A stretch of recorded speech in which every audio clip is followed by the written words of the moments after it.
Properties. Not default. USB audio device. Okay, that's better sound. All right, here we go. Now I gotta get peoples here. Okay. Here we go. Hello all. Just give me a second.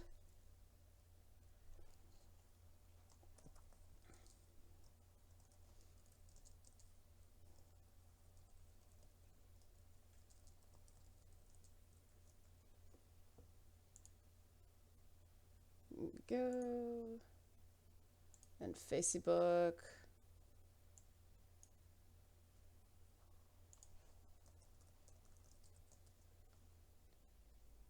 La la la la la la la. La la la la la la. All right, people are here now. Good, good, good. Awesome. Sweet. Hello. Hi all. Now there's people here. How is everyone? Of course, all the email is going in. If there are issues today, guys. Hello, Aaron. If there are issues today, guys, it's because I did some computer stuff over the weekend, and this PC is now, it's probably a BIOS thing. I gotta check the power saving mode, but it turns down completely at night.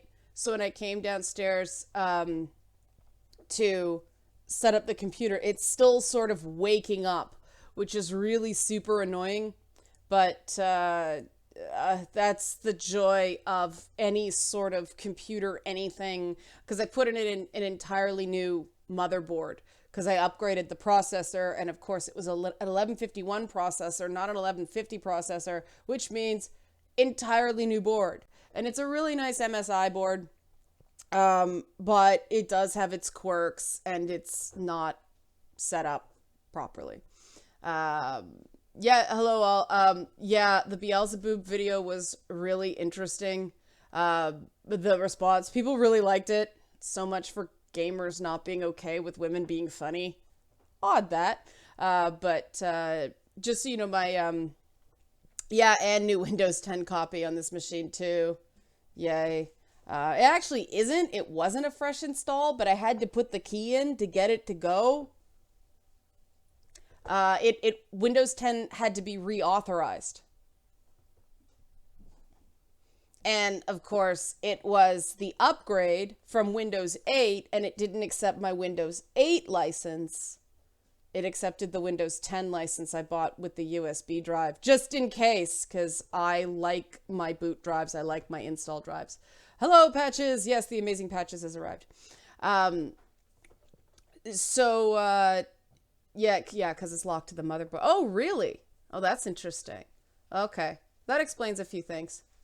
Yeah, because the motherboard my old motherboard with a chip that's still perfectly good. The only difference between my old chip and my new chip is the way it does hyperthreading. But the old chip and the old motherboard went to the really crappy machine we use for Wirecast, and that thing was garbage. And because it was old Dell, it's weird because Alienware is owned by Dell, and Alienware is spectacular, but Dell itself, I don't know if this was an old one or whatever, it's the computer we got, and it was a donated computer. Beggars can't be choosers, right? And I will try to find Momo if he comes down. I don't like forcing Momo to do too many things he doesn't like to do. But the old motherboard, Dell uses proprietary motherboard stuff and proprietary power supply formats. And the power supply in that old machine was only a 240 watts. Who puts only 240 watts in a machine designed to do live video streaming? There's also no proper USB input or output on the video card. So we sort of took that, and that's what the new motherboard was supposed to be for. But it didn't work in that machine. We had to put it in mine, pull it out, put my old one, which worked fine. But yeah, it's, I've got a 950 watt power supply in this machine. There's an 850 watt power supply in that machine now. But because we didn't buy a new CPU, the fan on the old Dell CPU wasn't compatible with the new one. My husband went into the garage, found an old Pentium 4 machine and said, "Is this useful?" And me and my friend Seb and my friend Sean were like, "We can look." So we tore it apart, and Seb took a pair of tin snips and hacked off just the bolts on the back of the plate on the old Pentium 4 fan. And so we were able to completely Frankenbash this thing into a functioning computer. But oh man, it is ugly. It is possibly the ugliest computer I have ever seen, but we love it anyway. It still needs some work, but yeah, they do not make upgrading easy. And then we had RAM compatibility issues. My husband found this really decent machine on Kijiji. I don't know how he did this. He doesn't really know much about computers, and he managed to get a 1050 Ti machine for $850. And it's got all these fancy fans and everything like that. Now, part of it is it looked like they pulled the RAM out of it before they sold it to him, so it's only got 12 gigs of RAM. The problem is that this is one of these motherboards that has 3 pairs of RAM, and you have to have 3 or the computer won't run. You get this no, danger thing. So the RAM we tried to swap in to be faster wouldn't work. And so it's still only running 12 gigs of RAM, and RAM has gotten expensive.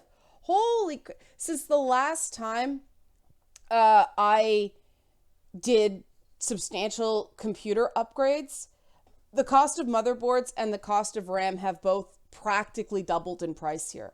It's ridiculous. I mean, computer parts in Canada are gross to begin with. I may start just when I go down to the States to visit friends or something like that, I may do all the shopping there, pick up the components, because let's face it, a lot of these things have a no return policy on them anyway. So I may bring the whole computer down and do it that way. So that has been my computer stress. And this was the short version of the computer stress. My God, this day. And then I was lecturing at Sheridan yesterday. I did an interview with a psychology professor at Ryerson yesterday. It was for his podcast. But he's a specialist on human sexuality. So it was a deal of, I'll do your podcast if I can interview for Lady Bits. And he's a really cool guy. He's local. I was just watching Border Patrol last night, Patches. That's so funny. Well, I was working on the new designs. Oh, I have new trophy designs to show you guys today. We'll get to that in a bit. But while I was working on those, I was watching Border Patrol. Would I lie to you? That's the theme song. I love that show. But that's funny. Yeah, that's the short version of my my computer woes of late. But I have a book recommendation for you guys too. You may have saw I tweeted this. Rise of the Dungeon Master. Whoops. Gary Gygax and the creation of D&D. And just so people know, both these elements are important, both Gary Gygax and the creation of D&D. This book, the best way I can describe it, it's a graphic novel. Extra awesome. The best way I can describe this is, there's Julian doing the Linux brag in the chat. Hi, Julian. He failed to say he's giving us specs, but it's running on Linux, this 7-year-old machine with 8 gigs of RAM. You can do amazing things on Linux with 8 gigs of RAM. Oh, that's interesting. The RAM price increase is due to smartphones. That's really interesting. But back to this book. Sorry, distracted chat. I'm like, want to talk to people. This is the problem I get for being a social nerd. Introvert! Really? That's one of my favorite lines, one of my favorite little chatter lines in Baldur's Gate 2. You know that town crier was like, I'm actually quite shy! That's kind of me. Yeah, I can show you some pages. The cool thing about this, you'll see here, the book is narrated. The exposition things are done as if it's a Dungeons and Dragons campaign, which I really like. See, you arrive at a small town by a large lake, down a road, you know, and so on and so on and so on.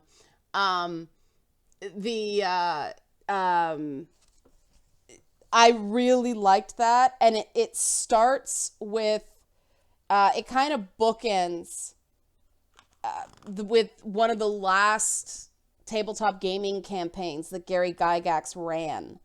And it's really quite poignant that way. Here's another page. And it's divided into 6 chapters. I didn't do anything on this book. This was written by a guy by the name of David Kushner, no relation to the Trump administration. He's a reporter for Wired that interviewed both Gary Gygax and Dave Arneson before they died. And it's very poignant. It's the early life story of Gary Gygax. And they get into the origins of Gen Con. And here's the Dave Arneson beginning. It's glorious. It's such a love story to Dungeons and Dragons, and you know, anyone who's played can really relate to it. This is a bit about the when he was devising the rule set. The history of it's really interesting. There's even parts of it I didn't know, which I thought was really cool. And then at the end, I'll just show you guys one more thing. They do a chapter on the impact of Dungeons and Dragons and how it kind of had it. So, is this the one? No. Here's a little bit on Colossal Cave Adventure. And at that point it's like, squee! Cause I love those old text-based adventure games. The fact that, computer science students were using ARPANET to play early RPGs. And here's you'll recognize this dude right here. Richard Garriott makes a cameo in this, and they actually mention Ultima. There's Ultima right there. And so they talk about the influence, but they also talk about the business things and the moral panic. The moral panic was, I'll do it again. This is Rise the Dungeon Master, Gary Gygax and the creation of D&D. I am not involved in this book. I got a press release about this book, and I am doing less and less and less of that because I'm getting sick of them sending me a press release and when's the coverage going to be on The Escapist? It's like, I don't work for The Escapist anymore. Update your lists. And they didn't even cover Lady Bits yet. Can you believe that? Ugh. What's a girl got to do? But yeah, they actually sent it to me. They were actually quite enthused, and I'm very happy. And yes, they did send this to me as a review copy, but I feel okay because some people already bought the book because of me. And I feel like if I can sell 3 books for every one they've given me, then I've supported the creator, because I feel bad that I can't afford to buy all the stuff I like, and I do have to ask for review copies. I just can't. Very funny, Kroganshar. Well done. He says, Leanna is sex positive. You don't have to cover Lady Bits. And that is funny. Well done. But and yeah, it is nice to get free geek stuff. I do enjoy it. I was going to go to bed early last night, and then I was having back problems, and this really helped a lot. I couldn't put it down. It's just so, there were points I had to stop and hug the book because it was just so, and yeah, people, there's one person in the chat, maybe, Yeah. Okay, I'm jumping topics. Wait. Oh, really? Mimics are in the Prey game? I've heard Prey is good. Has anybody played Prey? The new Prey? Is it good? Here's the book again. I'll end up putting a link. Rise of the Dungeon Master by David Kushner. I think no relation to Jared Kushner. There it is. And, yeah, I mean, it's not my job to sell these books and these games and everything like that, but when I really like them, maybe I'll put like an Amazon link on the bottom of this when it goes. Wonder if I can add it now. Let's see if it appears live. Rise of the Dungeon Master. The problem is I get the Amazon.ca. See, Wired has covered the book, even though the author did the interviews for Wired. And some people would say conflict of interest, but no, that's promoting your own people. That is what you should do as long as it's honest. If somebody who knows you makes a good product, it is not unethical to say objectively it's a good product. Here we go. I'm going to try to add this to the live stream. Oh, I shouldn't just be putting a cold. I should be using an affiliate link. Amazon. I'll do it later. I'll just put it in the chat. Now, the problem is, I get an Amazon.ca link if I'm not logged into my US account. So, here's the link. It'll help you find it on .com. I will have both up eventually once I'm done this, but this is boring watching me type this crap. And yes, you should disclose. Well, this is Beyond Friends, the Wired review of this thing. The guy was actually working for Wired when he did the interviews, and it says right in the back of the book, it says, David Kushner. I feel like I'm an elementary school teacher now.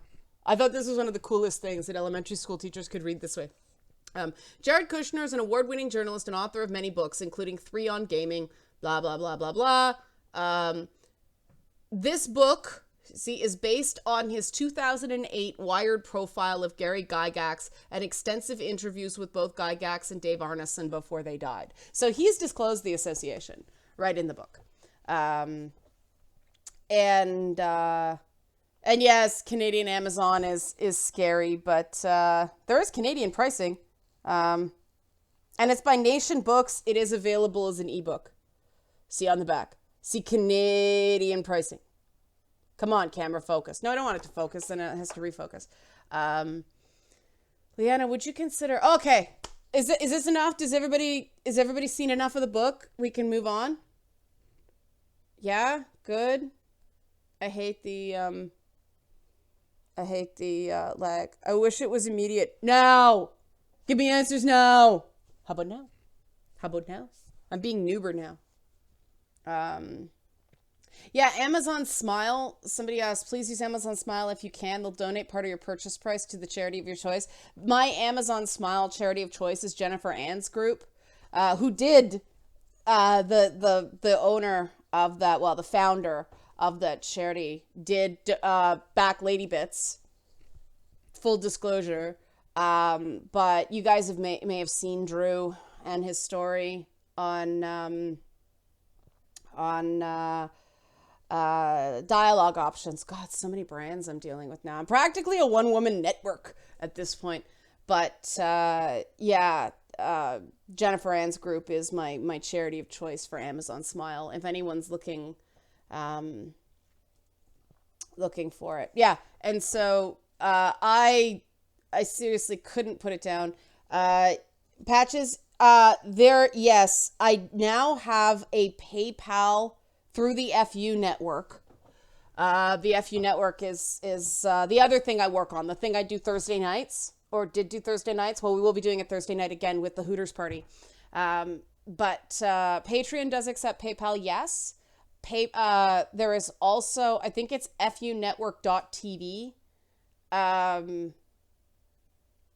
I'll have to go through and look at it. I'm switching the show, and the weird thing about doing live switching is you're going so fast that you put it up and your brain only takes like a picture of the edges of the thing. So I have been staring at this freaking PayPal link for the FU network show after show after show, and I can't remember it to save my life because the actual detail was not relevant to my interests at the time, because that is very much do social media, do the show, do social media, talk, be funny, sing song, do social media, do the show. Like, that is literally my Thursday nights. And look at my hair. Yeah, so I'll look that up. So many links. I need to start making, where's a pen? This is a weird thing about me. I like making pen and paper notes while I talk because it embeds in my brain. Oh, my pen was under my cell phone. Okay. Amazon link for book. PayPal link. Oh, this is another thing. I got an email and I don't know if it's legit. Obviously, I have to be a good little capitalist and figure out, Paws in the Park. Somebody's doing Paws in the Park. I love Paws in the Park. It's a dog thing. But I got an email from someone who is doing it's an Indiegogo top-up for successful Kickstarters. And I am paranoid because I spend enough time on the internet to realize that's important. Indiegogo in demand, and it's a legit email address. That's the first thing I checked. It's actually somebody from Indiegogo.com, but it's called Indiegogo in demand. Let's see if I can pull this up for you guys here. Has anybody heard of this thing? Am I doing this right? Here we go. Has anybody heard of this thing? Because I got pre-cleared to do this after the successful Kickstarter, and I was like, oh my god, another decision? Seriously? And obviously more money's good, but has anybody heard of this thing?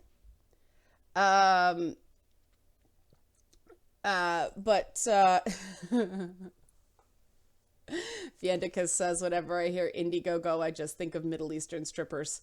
Very funny. Okay, weird. Think I should follow up just to be a good capitalist? What do you think? Anyway, I'll let feedback on that, because I'm like, what do I do? Great opportunities on the internet usually involve a Nigerian prince wanting money and increasing ejaculate 619%. So thank you, Patches. Patches did a PayPal donation. I really appreciate that. I'll keep that PayPal up. Like right now, obviously, it's important to. Is there a phone number?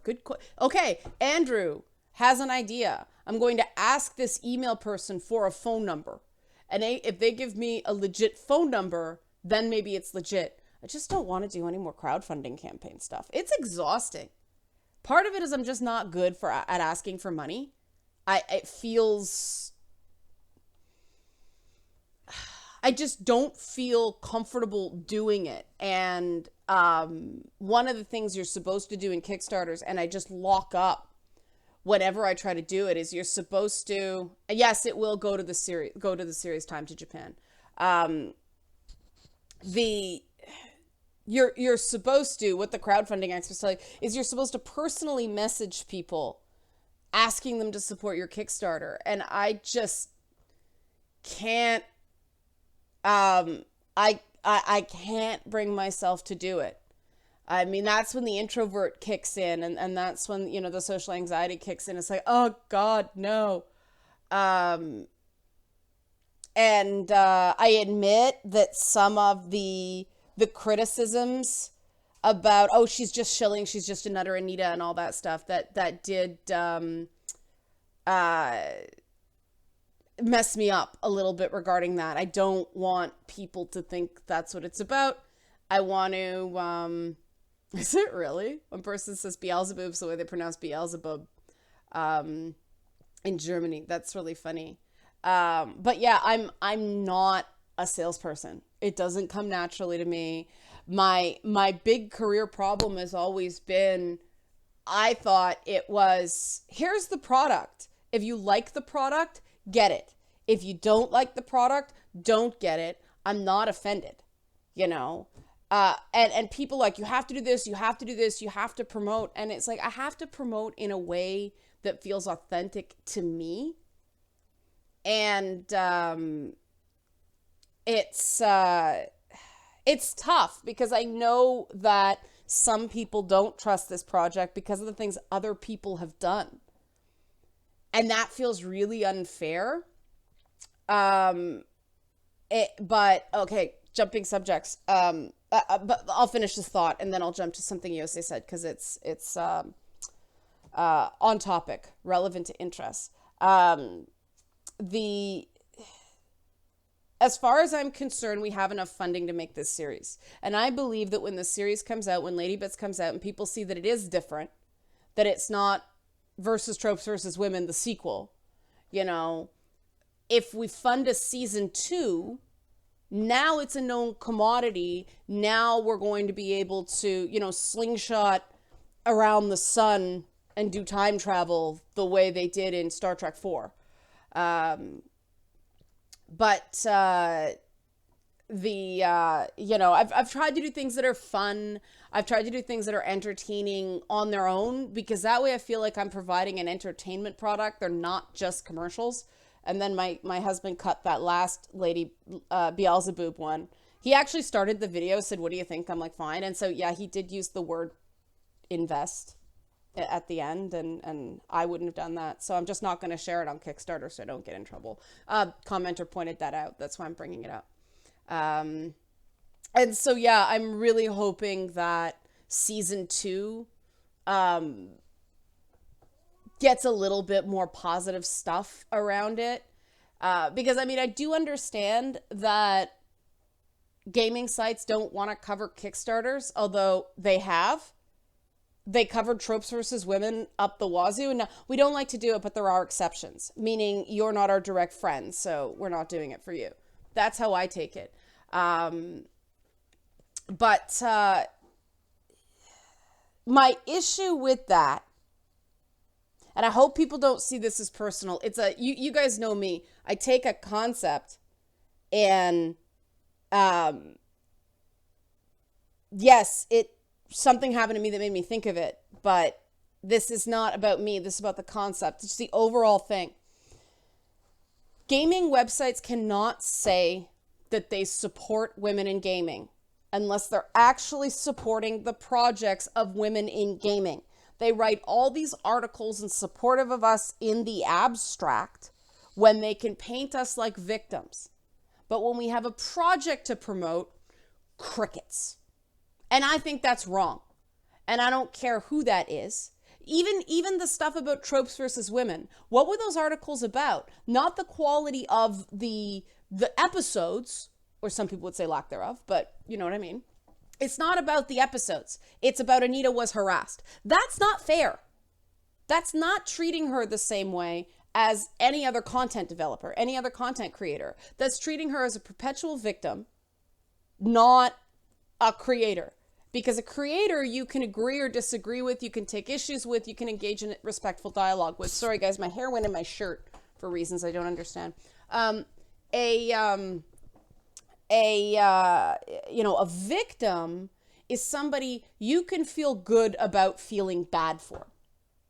And this is not going to help women in the industry, right? You cannot be a leader and a victim at the same time. I keep saying this. That's going to be one of the things about the patches. I'm trying to think about the patches. One of them, I just want to make a little chibi Beelzebub and have it say stabby on the patch design, but we'll talk about this. Wednesdays after the Kickstarter closes are going to become backer feedback group days. I'm going to put dialogue options on hiatus for a bit so we can do this because I cannot do both at the same time. It's too many interviews.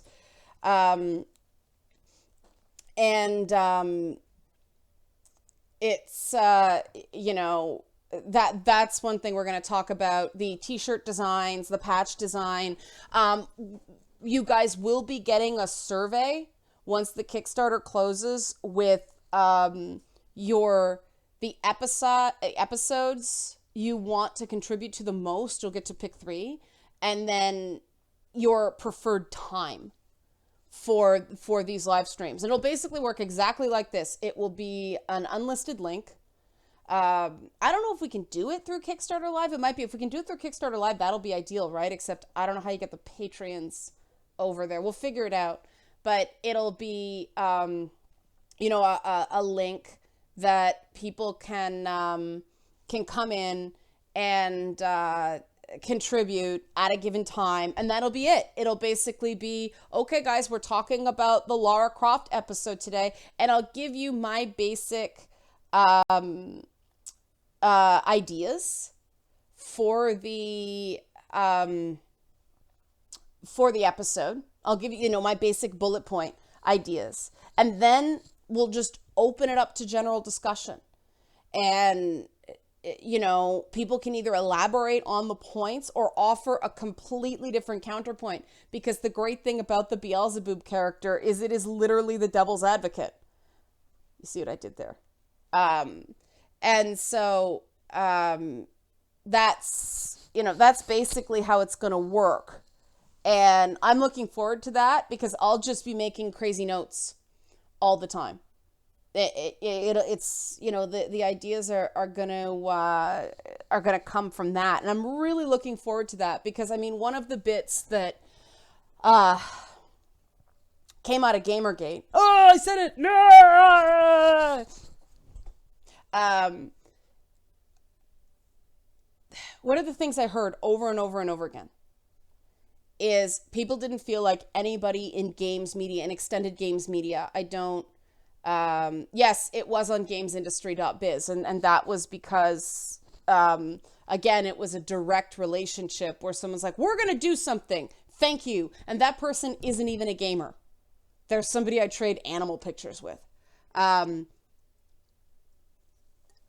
So one thing I heard through Gamergate is that no one felt like the games media was accurately representing their views. So part of the thing about Lady Bits was a response to that feedback, that backers, a sampling of gamers, is actually going to be able to get their views directly translated onto a program. That was a big part of the format on this. And I'm really excited about that. Because one, I don't have to anticipate what viewpoints I have to cover. It's getting, you know, right in there. And Sunbro said, it's pretty innovative because I'm treating my contributors like fellow employees in a way, getting feedback from the internet. Quite the opposite. I see it as investors, not investing financially. You guys expect a return in intellectual capital. You put your investment into this, you deserve to get a return in terms of feeling like you have been heard, and, you know, get those viewpoints, get those, you know, ethics, for lack of a better term. I'm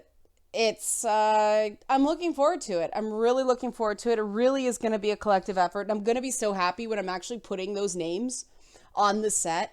It's going to be, I'm not sure whether it's going to be a back plate on the trophy cabinet. And then, I'm getting a white coffee table, and I'm going to be writing all over that too. Stakeholders is a good word. Yeah, Andrew. And so there's going to be all these names, and part of the reason it's so colorful is I want to have little pops of color as well. And it's going to be really exciting, because then, you know, my whole idea for that is gamers don't care about women. Gamers don't support women. Well, gamers acted. Gamers put their money down. Gamers made this project happen. overall, I cannot say the games press did the same thing. They stood on ceremony and didn't practice what they preached regarding support of women in gaming. They're the ones that saying we need more women in this industry. Well, how's this going to happen if they don't fucking help? You know, these things don't just happen. And I know this as somebody who, as a boss, I mean, Ed and Red's Night Party is treated as one of these, you know, misogynistic titty shows, but we had one of the most diverse female casts on television. There were 3 guys on camera every episode, and there were 6 dancers, 2 girls in the hot tub, and me. And they were from all races and all religions and all ethnic backgrounds and all opinions, intelligence levels, all that stuff. And you cannot say you support a certain type of person unless you actually create opportunities for those certain type of person, not outcomes, but opportunities. And this is what pisses me off. And I've said it before, I really do feel like the games press is treating women like mascots instead of equals. And enough on that soapbox. I want to move into the Flash because Oron brought it up a while back, and I promised I'd get to it. Oh, Yosei brought... Oh, right, Facebook thing then. Wow, my memory's working today. I actually got sleep last night. Awesome. So the thing about Facebook, Yossi, I have had people flat out tell me that they do not share my work on Facebook because the minute they do, you get all the Anita supporters harassing, calling me names, saying, how could you? They're excommunicated just because they shared a video I did on something dumb. And that is harassment. I consider that harassment. That's one of the things that led to the Why Anita Sarkeesian Almost Made Me Quit Gaming article series. And that's very frustrating. And so I completely understand why people don't share my content. It's too much trouble. And that's frustrating because, you know, when you're only allowing one woman to do anything, that's not diversity, that's tokenism. And that ain't right. And I got to make sure I wasn't fiddling with my Bluetooth 2.4 connector thing. I have a bad habit of doing that. So yeah, Facebook is really toxic in some ways. I went on a bit of a tirade this morning. Basically, you know, it ended up, if you can't do this, please fuck off. And I appreciate people who do share my work. I just understand because Facebook is your real name and there are real reputation things. To put it in perspective, Twitter right now, let's see what the dashboard is. The cool thing about the Lady Bits Kickstarter is that we're way over the average in terms of individual backer pledges. The average pledge overall on Kickstarter is, I guess I can show you guys this. The average pledge on Kickstarter is $25. How's this for I'm going to move my OBS over here so I can put it up on the big screen. The average backer on Kickstarter is usually about $25. We're hovering around 50. But when you go down to the refers, look at Twitter. Twitter is, for all the shit Twitter takes, and no, there are no names or anything like that here. Don't worry, I'm not doxing anybody, guys.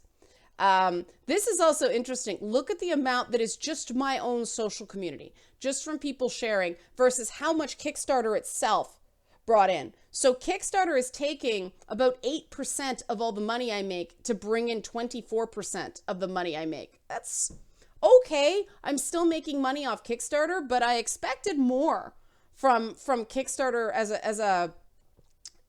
a marketing tool. But look at Twitter. Okay, look, it's the top. And for everybody going, Twitter is so frigging awful. It's the highest number of pledges. So that goes on to,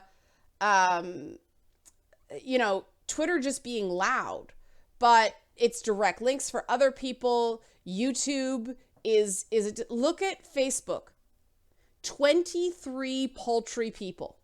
I have about 2,000 likes on my Facebook page and 5,000 Facebook friends. And it's only slightly more than Reddit, which is a negging garbage fire. This still makes me laugh. Polygon.com. That's somebody because they put it in the comments. 3 from Bing. Okay, there is only 20 more from Facebook than from Bing.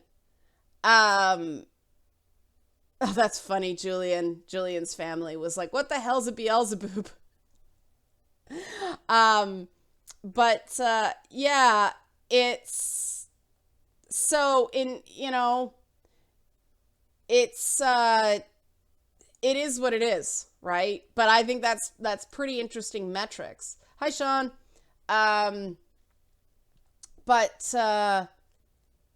It's so that's basically what's going on right now. And now you guys could say, I mean, I don't know how much better disclosure I can give than showing you guys the actual Kickstarter dashboard and what's been going.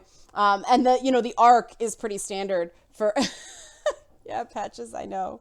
My husband has this, it's a run-on catchphrase in my house. Momo likes to keyboard mash. He likes to stand on the keyboard, and he does things like change the lights on my Alienware PC, the color of the lights and things like that. And one point he jumped up and he opened the big search engine, and I just frantically went, "No, Momo, no, we don't use Bing." And it cracked my husband up for some reason. Google Chrome. Bing is all right for some things. I actually have used Bing on a few things. Well, you know what? This is okay. But it doesn't have the user base. I don't know, 420, what the Reddit traffic was from. It doesn't say. Am I going to be at Anime North? And thank you, Mr. Bain. Love you back. Daniel, I'm not going to be at Anime North this weekend. Apparently, I've been blacklisted from Anime North. I just found this out fairly recently that they're going around. I used to be staff at Anime North. I used to run steampunk fashion shows, and during the Stalker days, I wanted to temporarily back away because it was too hard to contain the environment. Toronto conventions don't ban people without a restraining order. Those are really hard to get when you're not a past romantic relationship with someone. And, I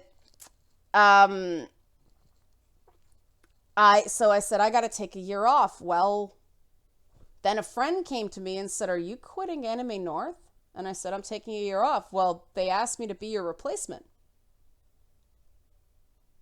And then I find out they're going around telling people that I lie about them, and any panel that people pitch involving me is not accepted. Not saying that's causation, just correlation, but this is what's going on. So no, I am not going to be at Anime North, and that's why. Which sucks because I have a lot of friends at Anime North, but this is the way conventions work. Conventions are intensely personal. I don't take it personally. It happens. People don't talk. When something happens, people gossip. They don't go directly to someone and say, "Can we work this out?" And I don't like that. That's not the way I do things, obviously, right? But I can't do anything about it. I'm going to go to a tank parade in Oshawa instead. I'm going to watch actual historical giant treaded things roll around because my stepdad was Armory Division, so we're trying to get him out and doing stuff and things like that. So that's what I'm going to do this weekend instead, which will probably be more fun for me because if you look at my my Facebook profile, it's from the my spirit animal is Tank. Let me show you what my Facebook cover photo is. Oh, funny. What pops up 6 years ago today when I was taking progress shots with my Ivy Valentine cosplay. But here's my that's a scorpion tank. That is from the Oshawa Tank Museum. that I'm going to on the weekend. So if you want to go to Tank Day and you're in the Toronto area, please, it's a good event. And yeah, I enjoy museum things. But Auron, way back, asked me about The Flash last night. I actually I got caught up on The Flash, Supergirl, and Better Call Saul last night. And sorry, Centurion Mark V tank. Thank you, Sean. But Auron asked me about The Flash. There are certain things about this season of The Flash, and I will get to your direct question, Auron, but background. You guys know me, start at the beginning, and when you get to the end, stop. And yes, that is an Alice in Wonderland quote. Certain things about this season of The Flash I have liked. I really like the Killer Frost storyline. I think that could have been the A plot for this season, and it would have been awesome. Okay.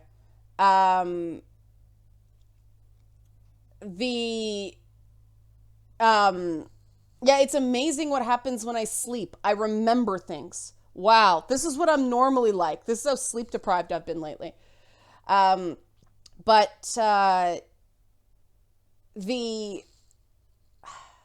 like Julian, the Tom Felton character.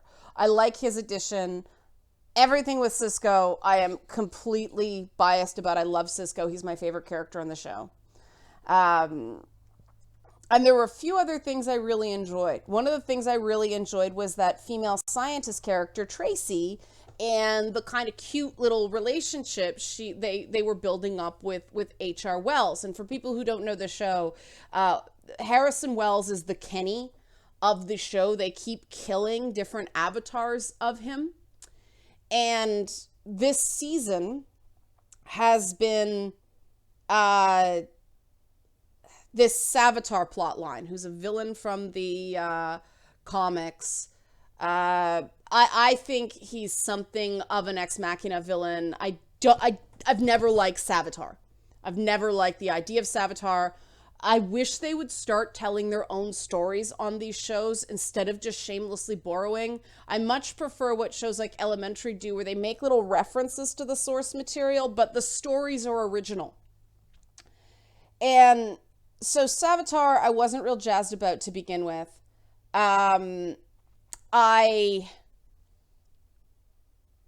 They stretched it out so long. And the stuff with Julian and him being an avatar of Savitar, that's not it, but it was funny. I liked that first half.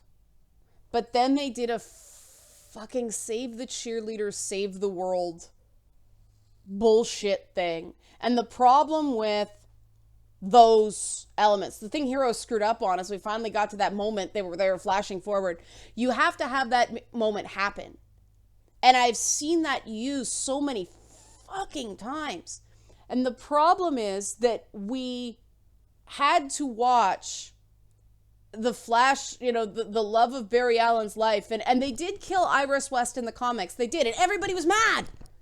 Everybody was mad. So I don't know why they pushed that again. And they showed her dying over and over and over and over again. And the first few times it was shocking and cool. And then it was like, please let this end. I don't care anymore.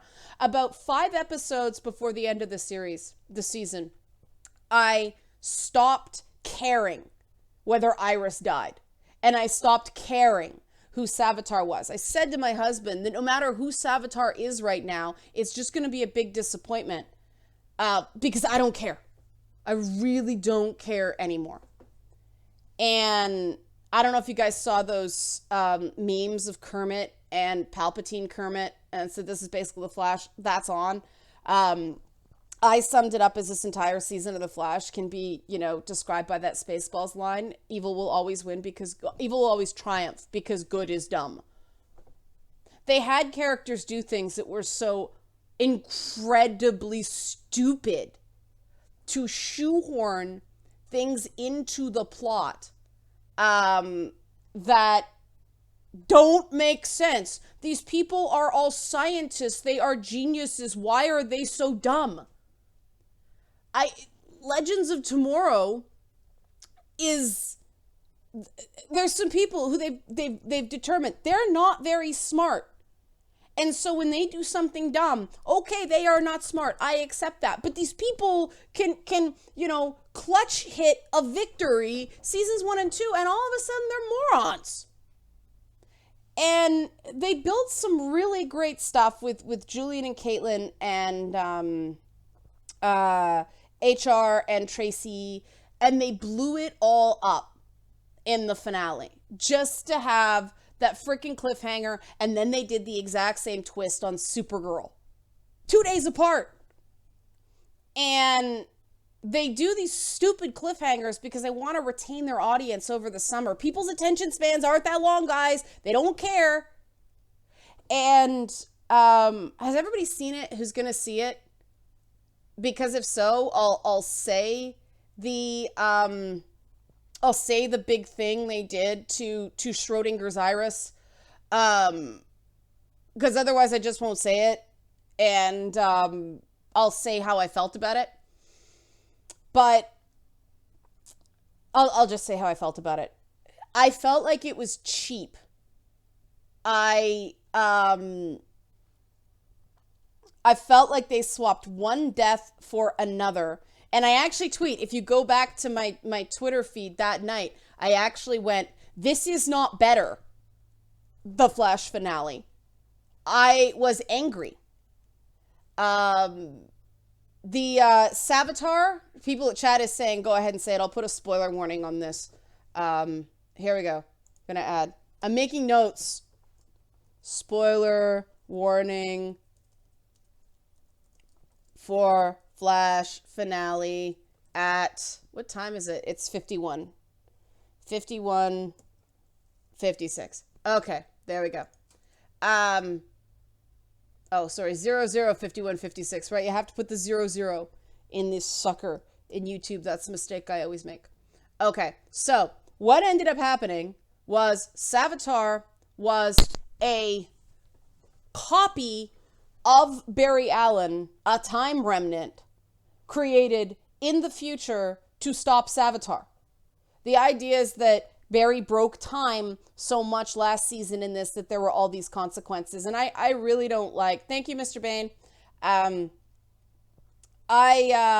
really don't like shows where, thank you, Marcos. I really don't like shows where everything links back to the main character. I find that narcissistic as shit. It's why I didn't like the first 3 Spider-Man films. I liked the, what's his name? Andrew, I can see his face. Emma Stone's ex. Andrew Garfield, that's his name. Woo, memory. I did not like the Tobey Maguire Spider-Man films. I didn't. I just didn't. I couldn't. Because everything was about Spider-Man and Peter Parker. Instead of a hero overcoming adverse circumstances, some of which are out of his or her control. Those are the stories I like. I like man against world stories. I don't like man against himself stories as well. And that's a personal preference. I get it. Some people love them, fine. But they're overused. Man versus self stories are overused in comic book narratives. And so they have all these things where this pizza face version of Barry Allen is staring down good Barry Allen, and he looks like, My Chemical Romance with plaque psoriasis.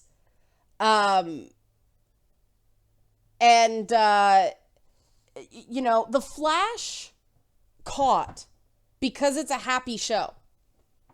And this season has been decidedly not happy. And it's all about Barry fighting the darkness. Well, everybody fights fucking darkness. Why is he all that special here? And why do you need something as personal as your wife is going to get killed to care about suffering?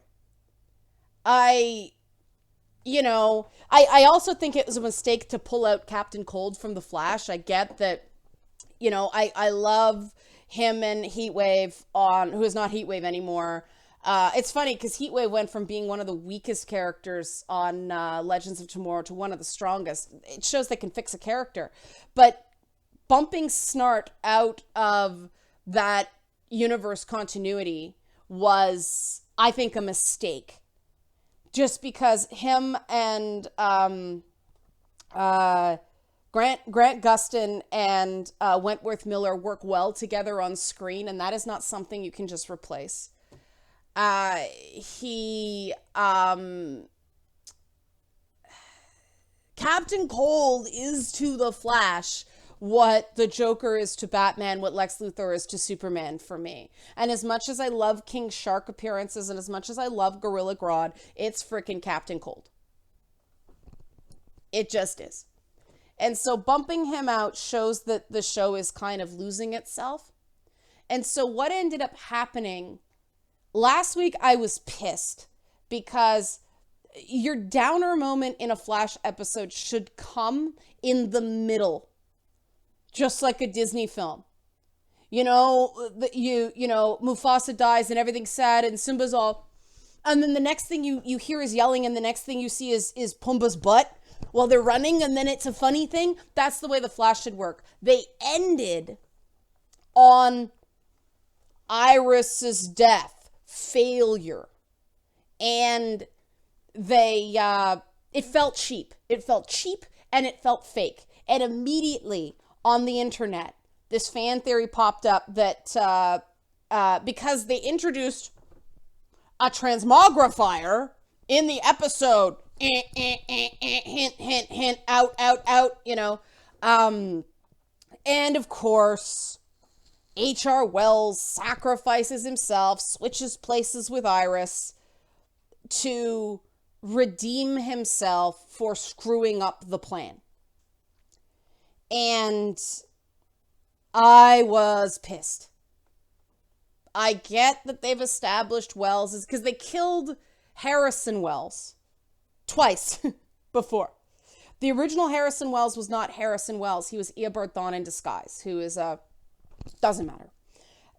So the original Harrison Wells died around the 1970s, I think. So he did. And then Thawne went bye-bye. Thawne had to run through time because he died and he became a villain in Legends of Tomorrow. Then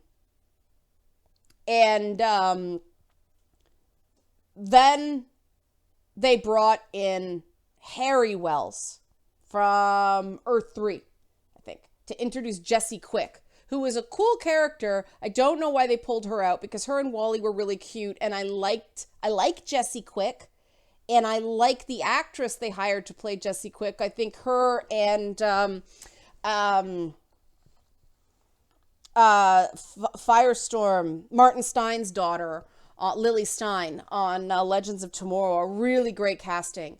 They're white women still, but they're interesting looking women. They're not just, the Buffy model where you just stick a different head on 8 different bodies. There's your female cast. I liked that. But then for some odd reason, they pulled him out and brought in H.R. Wells. And the big twist there was he wasn't a genius. He was actually dumb. And I thought he was funny. But the fans hated him. Fanboys hated him. I read this entire thread on Kotaku in Action that went from bashing me to bashing Supergirl to bashing The Flash. It was a very interesting connection of things. But the whole episode, and then people weren't that sad that H.R. Wells died. And not only did I feel like, oh, a guy died instead of a woman died. Yay, heroes win. No. And then poor Tracy, the female scientist, she's crushed. And the episode just doesn't care. Like, it was just so through the numbers. Oh, we have to do a funeral because it's a comic book thing. And every time in one of these shows, something loses any internal logic and it just passes off because it's a comic book show. No, fuck off. It's got to make sense. this show's got to make sense for people who don't read the comics. And I say this as somebody who used to read comics before they got equally nihilistic and depressing. I read Rebirth, which is the next arc.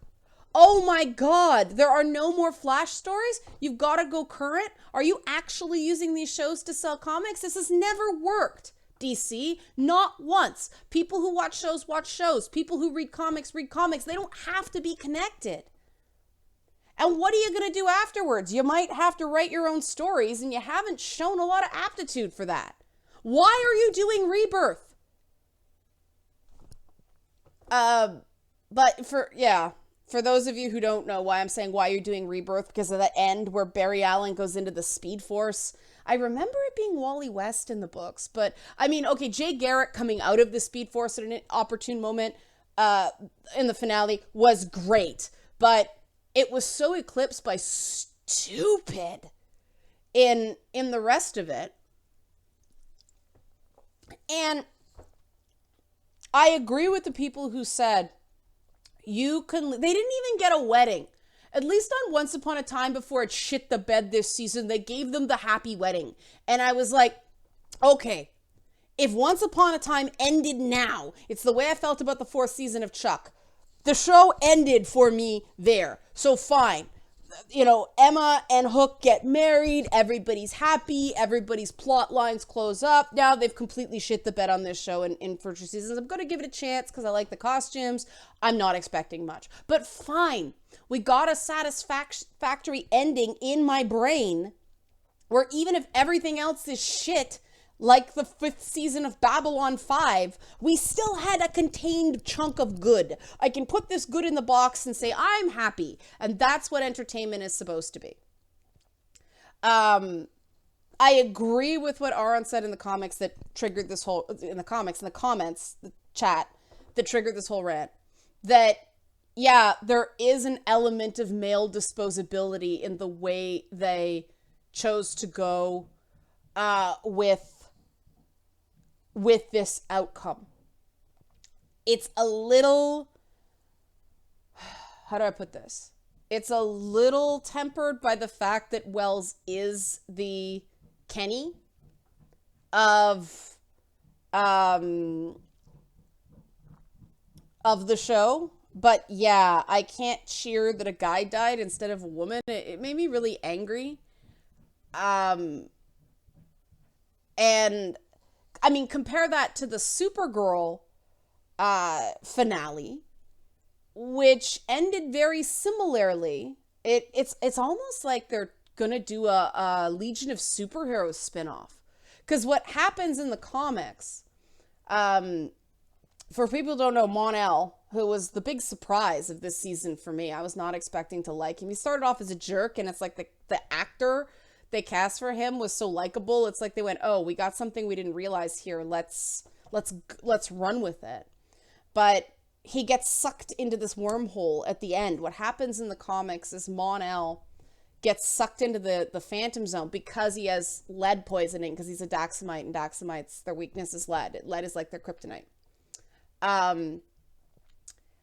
So he gets sucked into the Phantom Zone, and they extract him.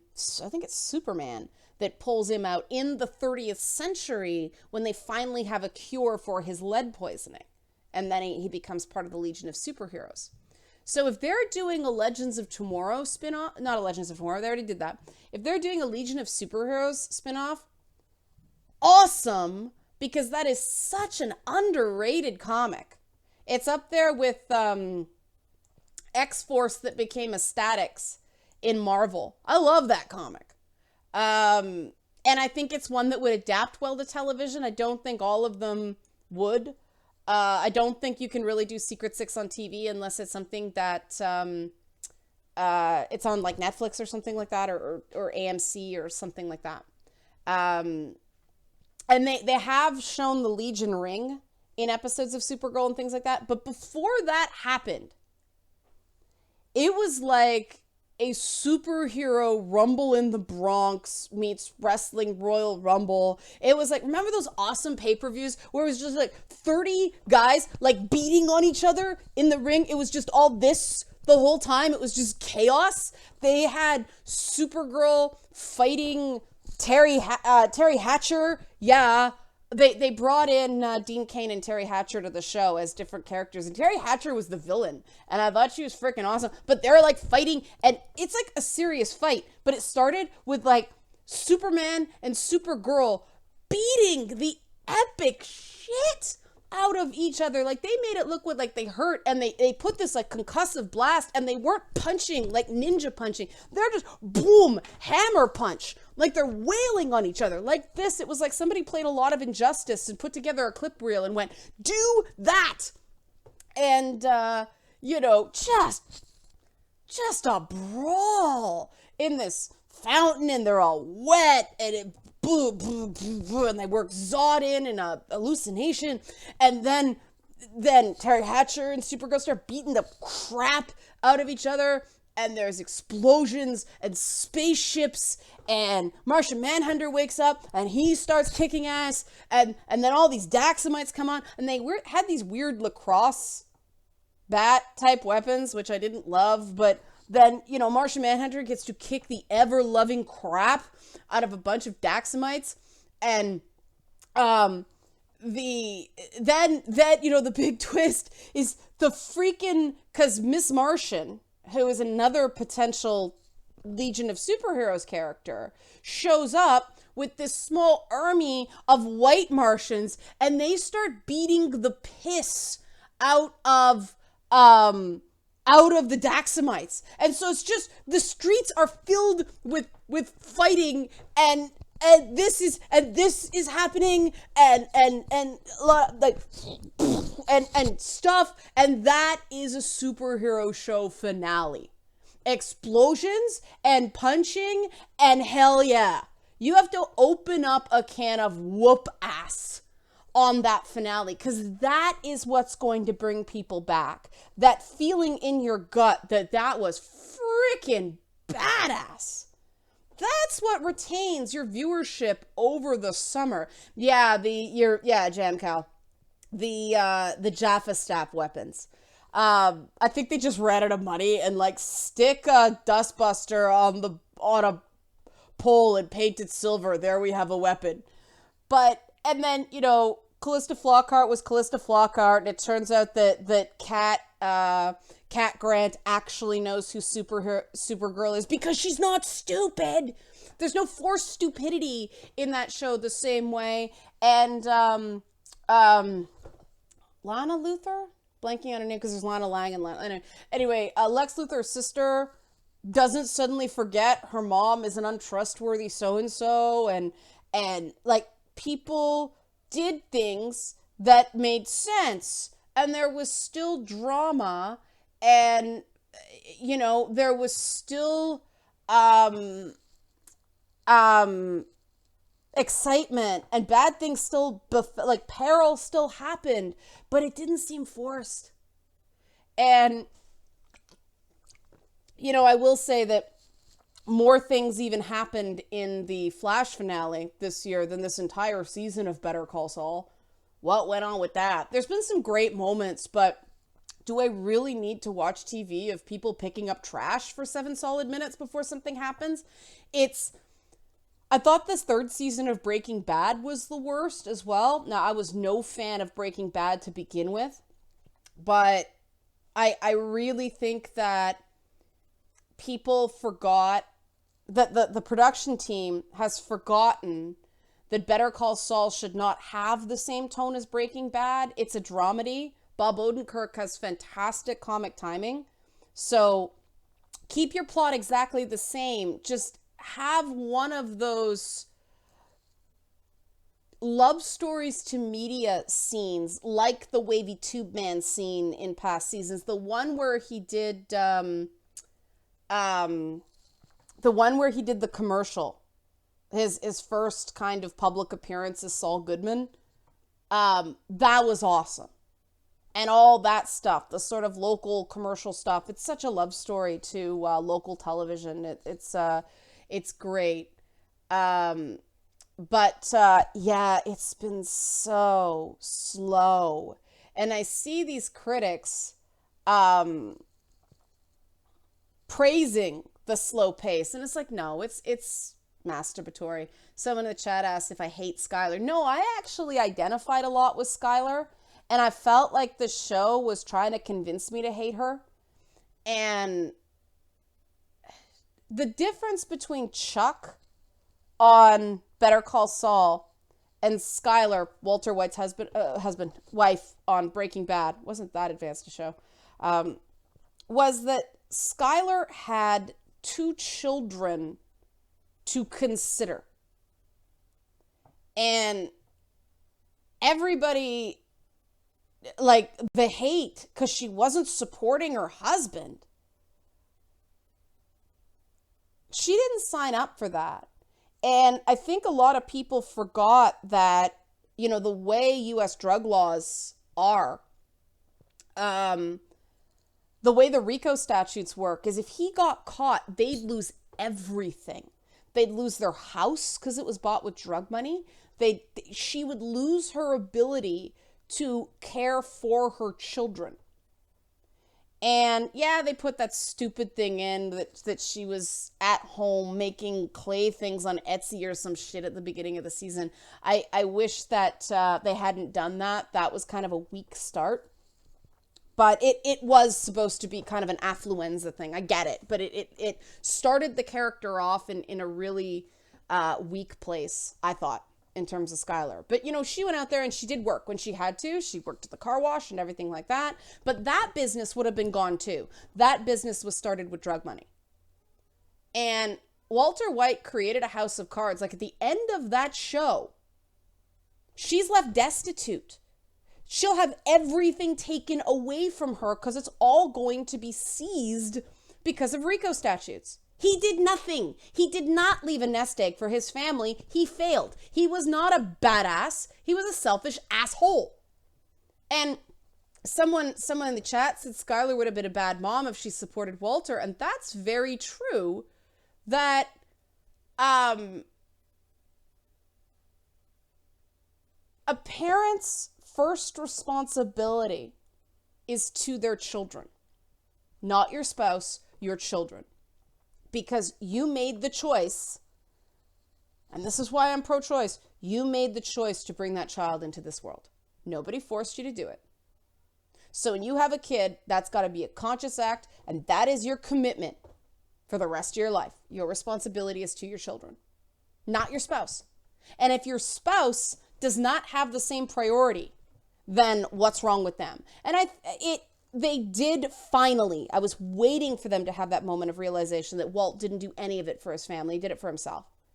He was just a walking virtual penis the entire last 3 seasons of the show. Now, I did find that one person said, didn't he leave money to his friends who were supposed to anonymously donate that money to his family? You think the government isn't going to find out that that's money laundering? She's going to get screwed.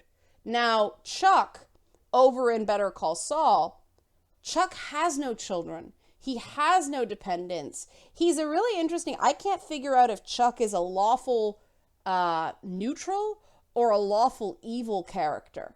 He cares very much about rules and the way things are supposed to be, but he seems to lack an inherent goodness. And Jimmy, on the other hand, Saul is not this. Saul slips more into sort of neutrality. But Jimmy McGill in Better Call Saul is very much a chaotic, good character. He has the best of intentions and he has a moral compass. I mean, the reason he screwed over his brother is he felt like his brother screwed over Kim, who he cares about, and Jimmy thinks Kim is a good person. And so he took action for good reasons, not lawful reasons, but good reasons. He is, okay, bye Patches, thank you. I agree, Freezing Red. I'm leaning towards lawful neutral with Chuck as well, which is nice to see. You don't see many neutral characters on like neutral on the morality axis, not the order chaos axis. These are Dungeons and Dragons terms for people who don't know. But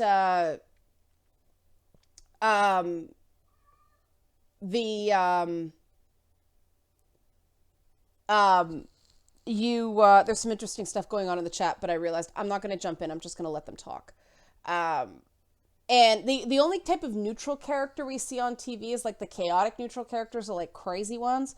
But I had this character in, oh man, it was, you know, you have that D&D character that goes through a bazillion different incarnations because it was one of the first ones you made, and you know they're kind of a crappy character because they're a total self-insert, but they evolve to the point that they are no longer a self-insert. And I had this, she started off as a straight up fighter character, just bash, bash, bash with a poison specialty. So it was like I forget the assassin class. It wasn't a straight up fighter because there were those, I think it was an assassin. But she morphed into because I was running a campaign, and so I used some of my old D&D characters that I'd played because I knew how to play them. And so she became this fighter priest character because we needed a healer. Because I try to let new Dungeons and Dragons players play the classes they want instead of somebody getting stuck with a class they don't really understand. It's not fun for them because the party needs somebody. So it was a bunch of people were playing. There were a lot of thieves, and I had to sort of make a campaign around that. And so I dumped a character I was playing into the party that was just a healer, so she wouldn't help them solve a problem. But then the character morphed into, it was this whole thing where she did a deal with the earth itself to salvage something. And so she became a servant of the balance. So she jumped classes and became a druid. And druids are hardwired true neutral.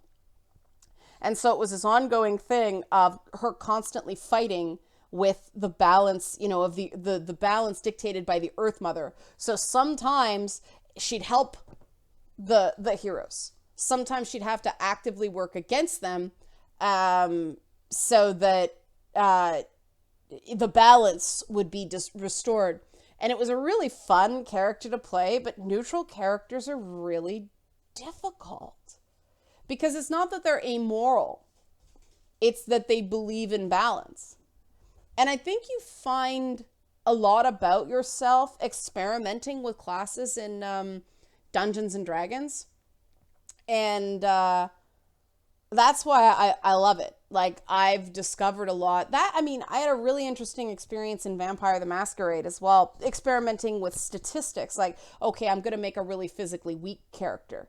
And I did that with my Toreador because I had done the complete opposite in the first time I played Vampire, because I knew I didn't know how to play the game, so I better bombard my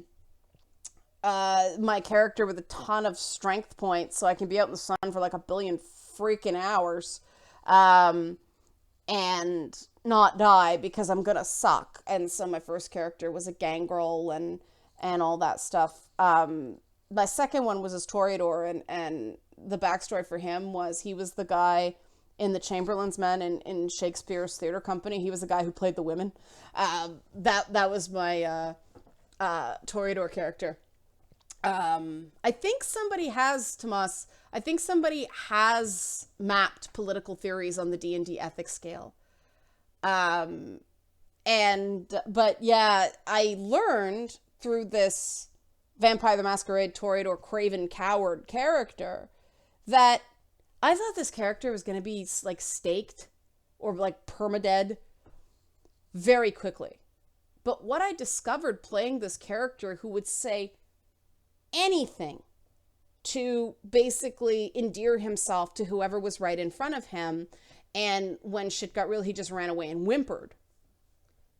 I discovered through the interactions with other players in character that people are drawn to cowardice because cowards give people what they want. Cowards make other people feel better about themselves. People very much like being around cowards. And that, I was like, damn.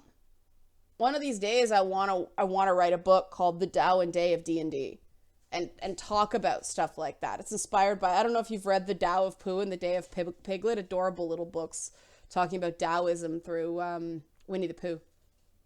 But it really interesting. Of course, you know, Vampire the Masquerade groups are deceptively drama filled. I don't know what it is. D&D groups, you get a good D&D group, you are together for the long haul. Those groups, at least in my experience. Vampire the Masquerade groups, I don't know if it's just the type of players that attracts or what, but holy crap, those things get destroyed by internal drama so quickly. Now, okay, the D&D groups I've been a part of have been predominantly male. The vampire, the white wolf groups I was part of were predominantly female. So there were, you know, variables beyond just the type of game. But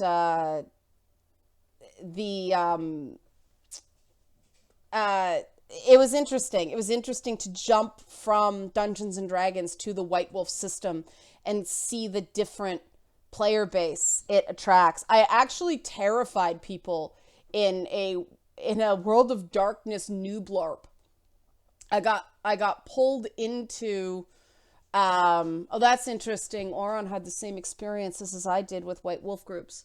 But I was at this gaming convention and I was a guest, and they said, "Can you come help with our noob White Wolf LARP?" I'm like, "All right." And I had to be one of those quest givers. And one of the big differences between World of Darkness and vanilla vampire, werewolf, all that stuff, is that the Malkavians have broken the curse, and the Ventru, and it is Ventru, not Vontru. I checked with one of the guys who wrote it, but the Ventru are the batshit crazy ones in World of Darkness. And so I played this, I think I was like 3rd gen Ventru. So I was gone. I was this medievalist noblewoman, like green robes and all this stuff. And I was constantly going on. They were supposed to go do this thing, and I used the metaphor of the white stag to try to grant them the quest. And it was one of these noob groups that they didn't realize that you have to make shit happen. And when you're a quest giver or a DM or a storyteller in these things, sometimes this has only happened to me twice. I've been very lucky. But in this one, they kept just talking amongst themselves. They didn't do anything. So I eventually just started hanging upside down and saying sometimes it helps to see the problem from another angle, and just trying to get them off their butts, do something. And apparently I scared them so badly they didn't want to come back. They thought I was actually crazy. The other role-playing fail was I was part of this self-made play-by-email Masters of the Universe RPG. Yeah, like He-Man. I played Skeletor, so I was basically the ones giving out all the quests. And I was so proud of this damn quest, because it's like, Skeletor, you play Skeletor right when your plots are really stupid and you're prepared to lose.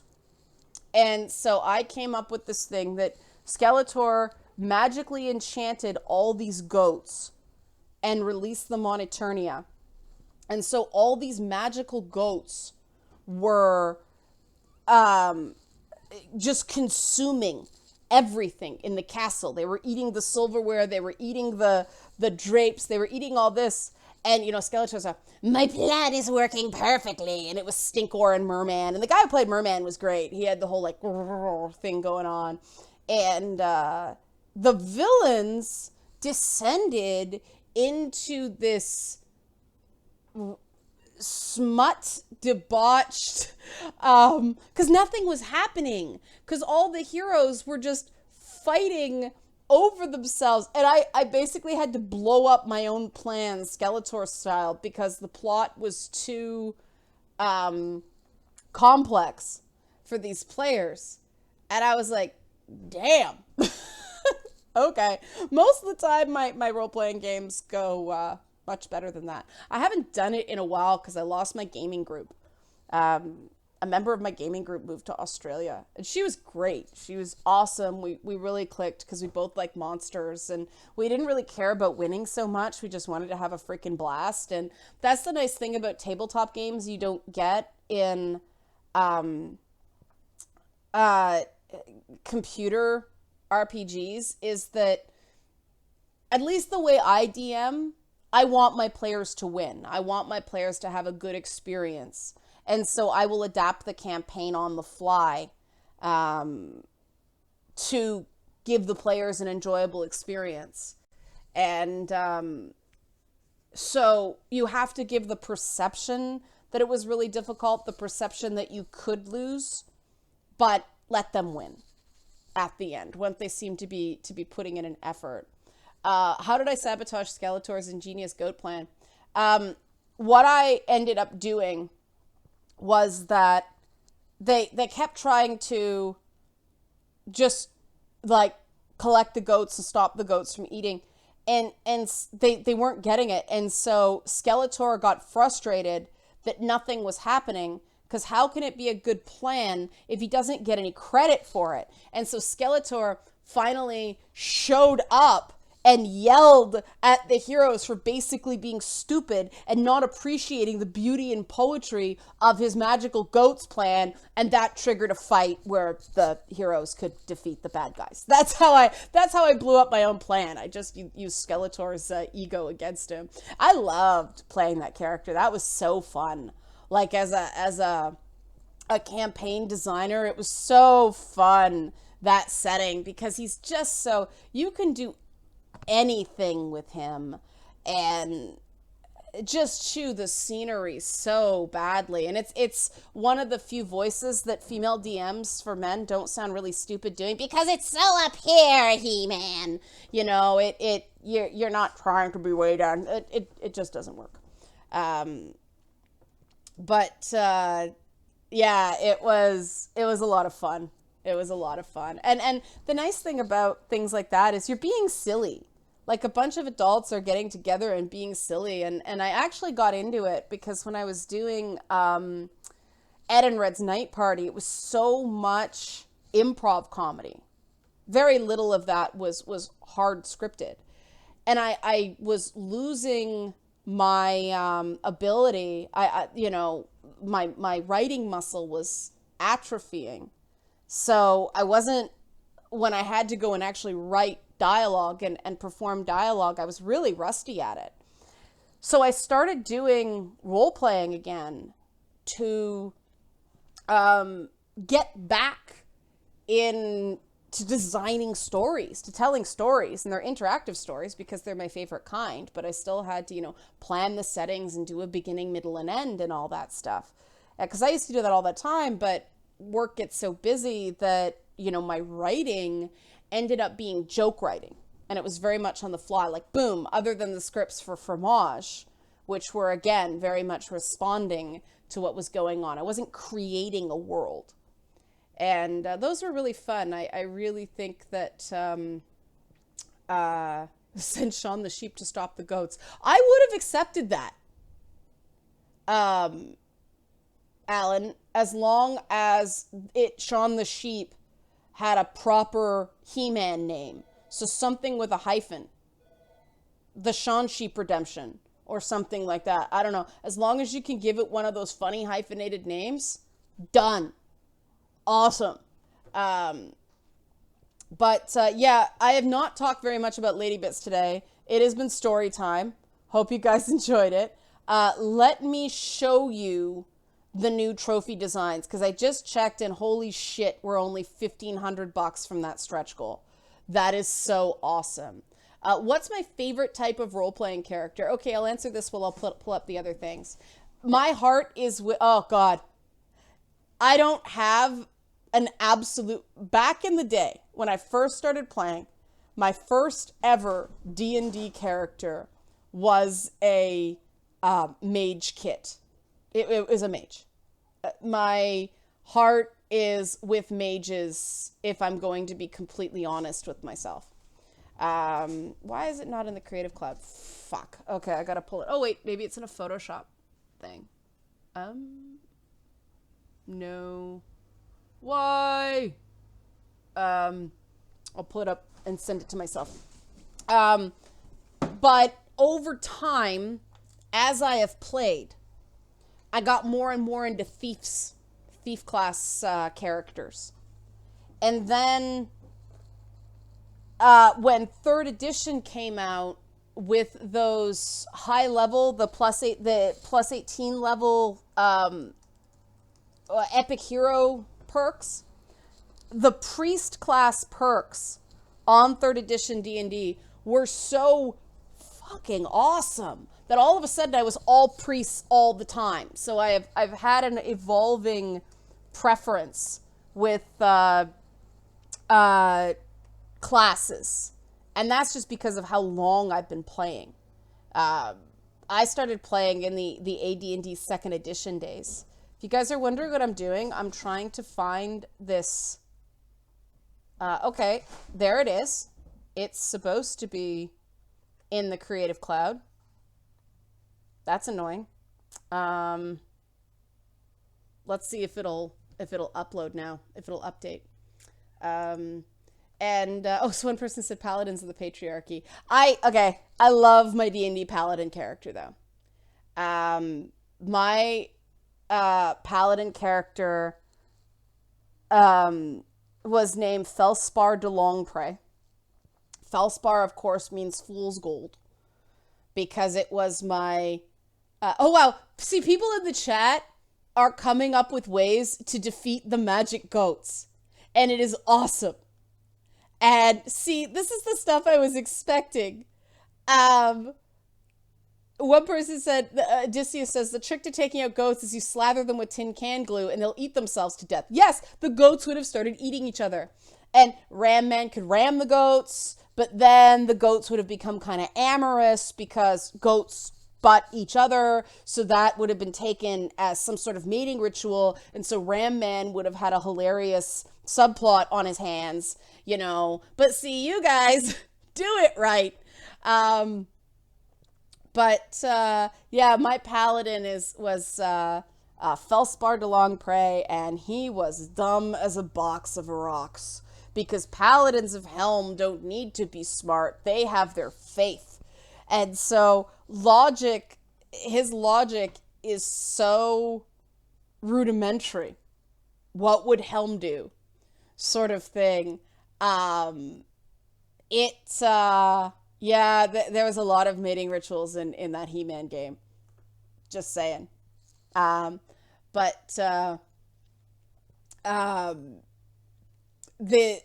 paladin character I played was so fun. After years of playing thieves and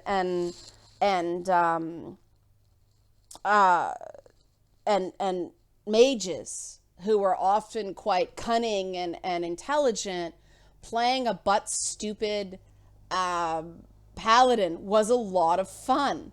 I really, really enjoyed it, because I mean, my thief character was he was kind of cracked, and so he had this pet rat that he called Bessie, but Bessie, peril kept befalling Bessie, and my thief, I don't even remember his name now, but it was like Scratch or something like that, one of those things like that. But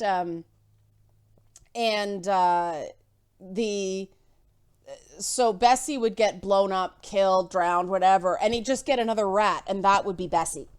And that's why it was so funny, when Baldur's Gate came out, and it was Minsk and Boo, and a similar dynamic. It wasn't quite the same, because this guy was very, Bessie, yes. He was kind of a golem type thing, and so-and-so Scratchy, go defuse it. Bessie will unlock the trap, like it was that sort of thing. It was a fun character to play. If you notice, I very rarely play like straight up hero characters. I'm not interested. The idea is for me to be able to play different types of characters. And yeah, someone, Dragonwater said, playing smart characters is hard, especially if they're supposed to be smarter than you. And that's what somebody said, is that smart players can dumb down. Dumb players can't be smarter than they are. And I agree with that to a point. The challenge is, one of my favorite characters ever is this goblin alchemist that it was an adapted, because 3rd edition, you could adapt any kit to be any kit. And so he had like a 3 intelligence because he was a goblin. But for the purposes of alchemy spells, he had these celestial version of the blood war, that the Devas and the Solars are at war with each other. The lawful and chaotic factions are at war. And so this goblin named Moonog, I've actually got a children's story called Go to Sleep Moonog that is about this character that I wrote for an anthology that didn't happen. But Moonog was given knowledge only for the purpose of alchemy spells by what he called the chicken gods. And so people paid Moonog for potions, for alchemy potions and things like that, in chickens. Because he thought that, the chicken god, he had to worship the chicken god. Now, of course, how did he worship the chicken god? By eating the chickens, except for this one chicken who was his friend, and I named that chicken Camilla in honor of Gonzo the Great. And Moonog has a brother, Ryan, who is an accountant, and he's the weird one in the family. And the other interesting thing about, I enjoyed playing characters with like high charisma but low intelligence, because that is really interesting. I should dig up that children's story, because the way it all worked is it was told, once there was a goblin named Moonog, and Moonog was a simple goblin. Moonog, not like this condescension, like there were cut-ins from the actual character, because everything was Moonog. And so part of the problem would be that they'd actually have to use a special font, because I was inspired by the Brian Froud Goblins book, where the goblins actually went in and wrote all over the book. It was great. One day I will have to write a story with all my D&D characters. My concern about that is because they were D&D campaigns, obviously they were interactive, and I don't accidentally want to steal another player's idea. I'd feel awful if I did that. Some of it is so intertwined. Like there was this one character who's somebody I pulled out of like a Fallout inspired cyberpunk game, and things like that. So it's really hard to separate. It's really hard to separate gaming characters for me from their games, because they were created for that game. And this friggin' bullshit thing isn't uploading, probably because I'm on stream. So let me see if I can pop it into Google Drive and hijack it that way, because I really want to show you guys these new designs for the next 4 episodes. Did that upload? I might actually just have to show it on my lappy screen, which will suck. It's not ideal, but I could stop being an idiot and flash drive it. I could do that. Where's the flash drive? Fuck. All my flash drives are upstairs because of the computer work. All right, I'll just show you guys the things on my computer screen here. This is going to be very shitty and low fidelity. I apologize, but this is taking too long. This is boring. I mean, the chat's just talking D&D stuff, and it's making my evil little heart warm. And someone said Lappy screen. Yeah, that's a Homestar Runner thing. Strong Bad always called his computer the Lappy. Actually, someone said I use D20 for life decisions. In this book, I plugged off the top, the Rise of the Dungeon Master book, they actually get into why Gary Gygax used a 20-sided die. It's fascinating. I didn't know why he did it. It's so cool. And that is very funny, not telling. Does anyone else think it's funny to support a feminist project in Canadian dollars, which are some 70% of a US dollar, given that 77% is also the most widely stated wage gap figure? That is funny. That is funny. I worked, okay, Krogenchar, don't get ahead of me. I worked a cabbage into one of the new trophies. I did. And that's what I want to show you guys. It's so freaking annoying that it won't go up. But, okay, here's the new trophy ideas, and I apologize it's like this. Whoops. I don't know if this is going to work. Here we go. This is going to, there. And so, you'll see the 80s as Centipede. The 90s is King's Quest VI, which was, of course, written in, by Jane Jensen and Roberta Williams, two women. So why did I use these things? Donna Bailey did Centipede in the 80s, and then Jane Jensen and Roberta Williams did the King's Quest VI in the 90s, among other things. But you can't see it, it's too small. But I've got the Guardian Gnomes from one of my absolute favorite parts of that game was that the island of, the Island of Wonder? But I included, because this is just an idea board, I don't know what I'm going to steal from this, but this is the garden with the baby cabbages that you have to give a bottle to stop crying. So it might just be the cabbage baby that's the trophy as an in-joke. And then, of course, we've got the 2000s, which is God of War and Gears of War, because, of course, Karen Travis and Marianne Krawczyk. And then I was cheeky on the character agency. You'll see Mario, Bowser, Peach, you can't see well, Yoshi. They're the ball. Get it?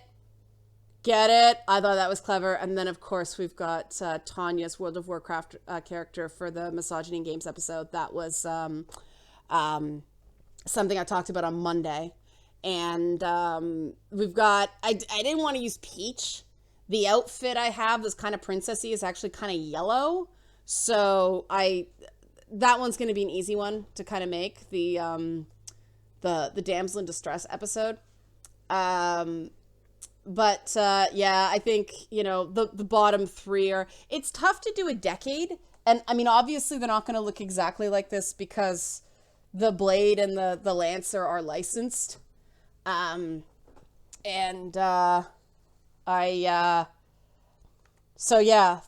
what I was going for. Someone's like, you like Daisy? It's always Peach. And I actually thought the yellow would show up better on the set than the pink. But it's not going to be a specific princess. It's going to be one we design ourselves. All these characters are going to be redesigned because one of the things I want to do is little chibi icons for merchandising purposes. So there's going to be a chibi Beelzebub. There's going to be a chibi warrior Leanna, the chibi priest Leanna, chibi druid Leanna, all that stuff. I have to rethink it because I don't want to, especially Nintendo. Nintendo is so brutal on copyright stuff that I really don't want to chance it. So it's going to be like Princess Powder Puff or something like that. And yeah, I didn't want it to be obvious, oh, shots fired on the Princess Peach thing. Obviously, the show is going to deal with Peach a lot, but the Space Princess for Mario Galaxy was Rosalina.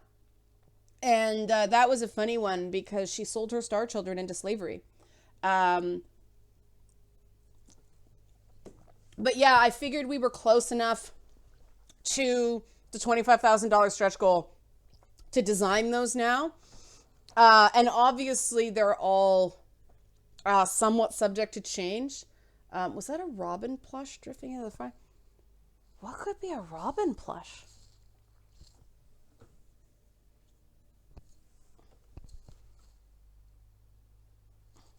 Is this what we're talking about? The Moogle? I still want to make Momo a Moogle costume.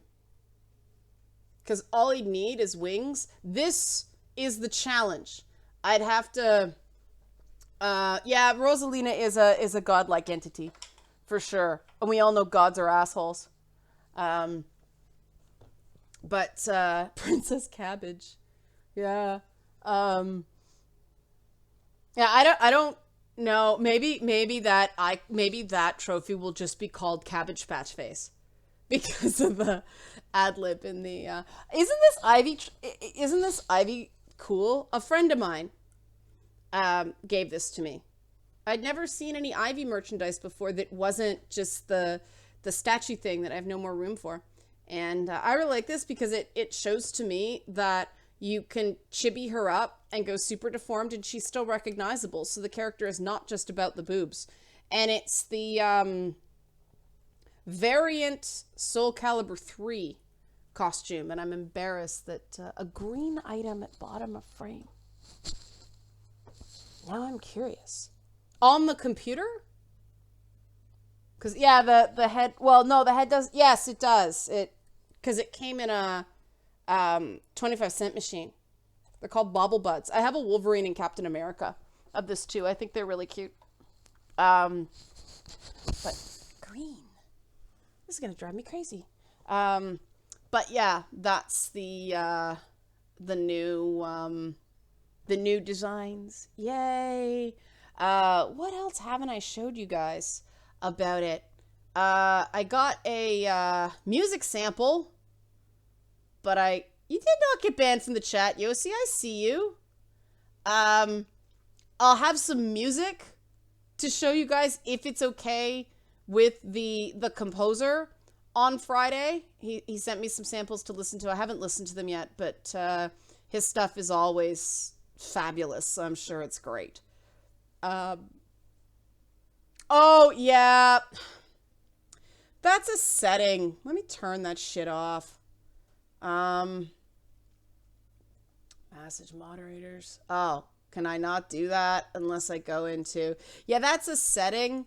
That sucks. I keep seeing poo. Oh, no, that's Plastic Man.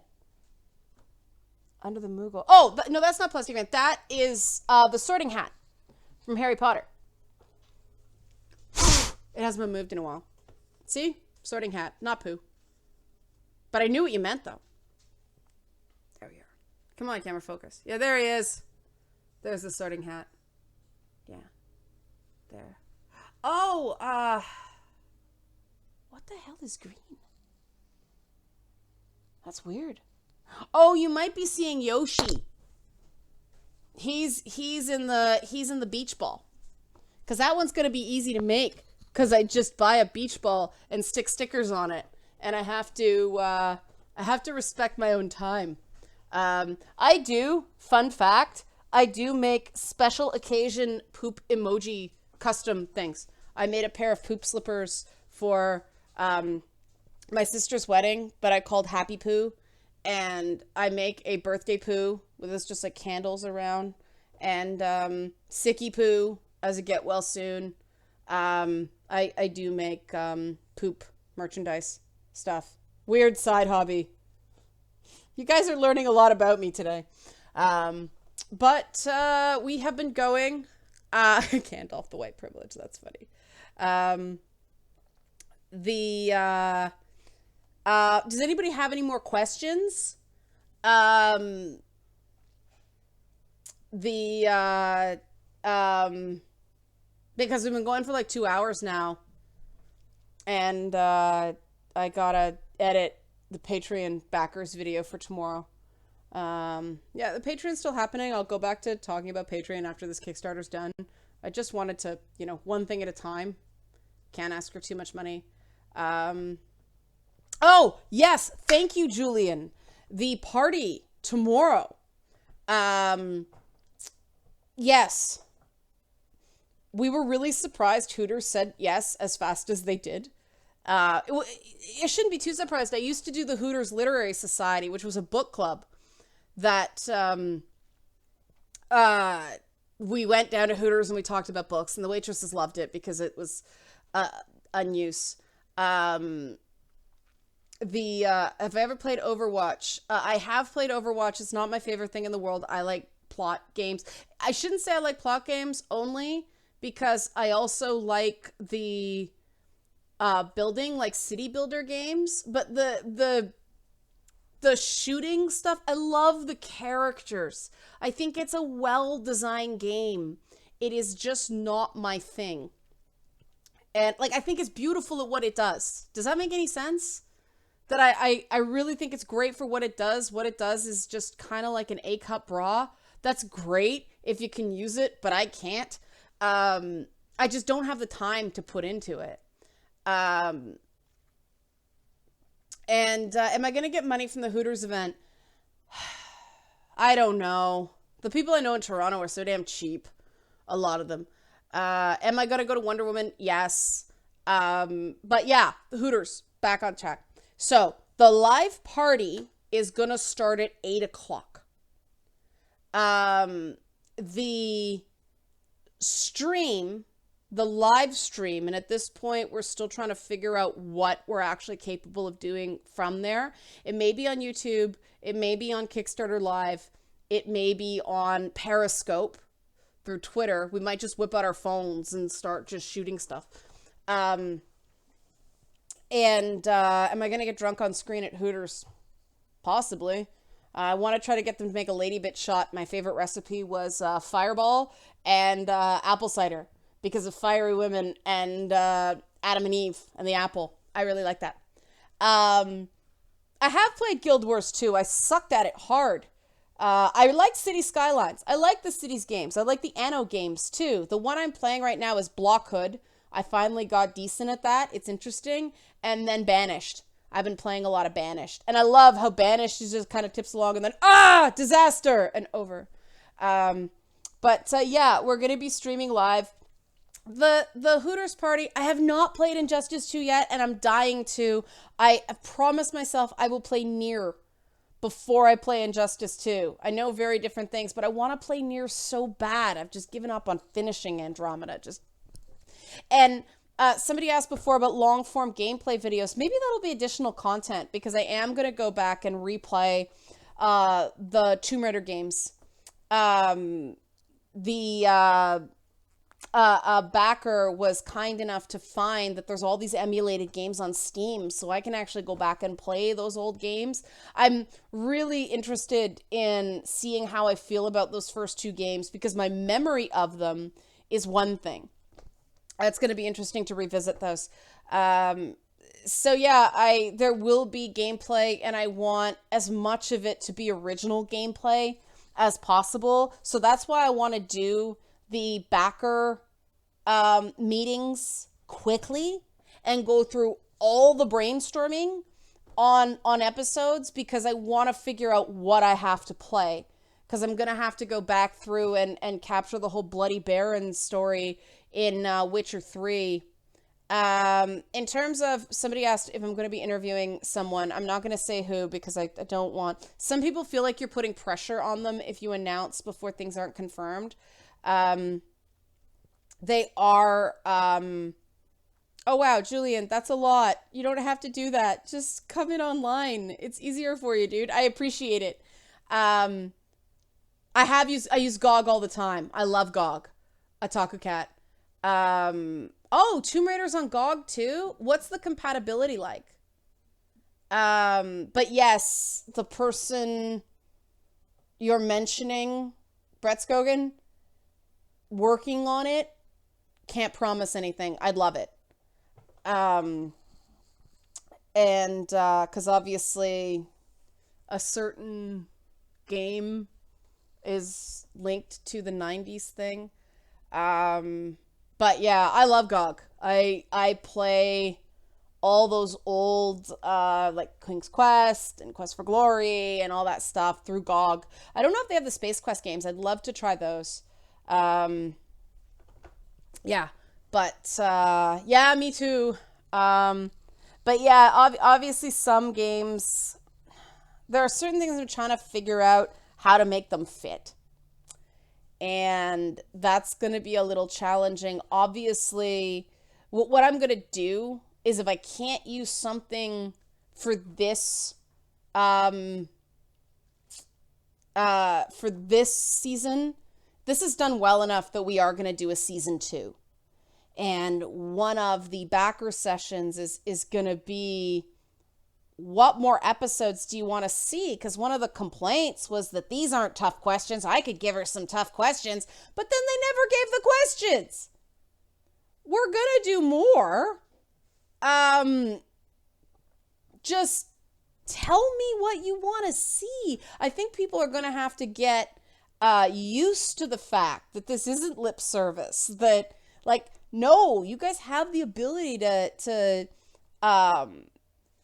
impact what happens here, you know, because definitely season 2, I have some ideas. It's on a document on the Lappy. But I got to come up with a name for this machine. This machine I'm in front of right now is the Archibald Mark V. I actually don't have a name. It was named Harry for a while because it broke a few times and then it got working and I went, "You're a wizard, Harry!" And so I named the computer Harry. I guess that's the computer's name still, Harry. But that doesn't sound very alien-y. So other stuff, what were the future episodes I had? Where are you? Where are you? Is this the wrong document?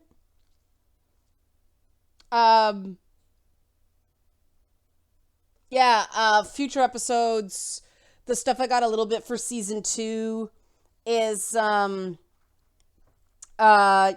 in video games, present era.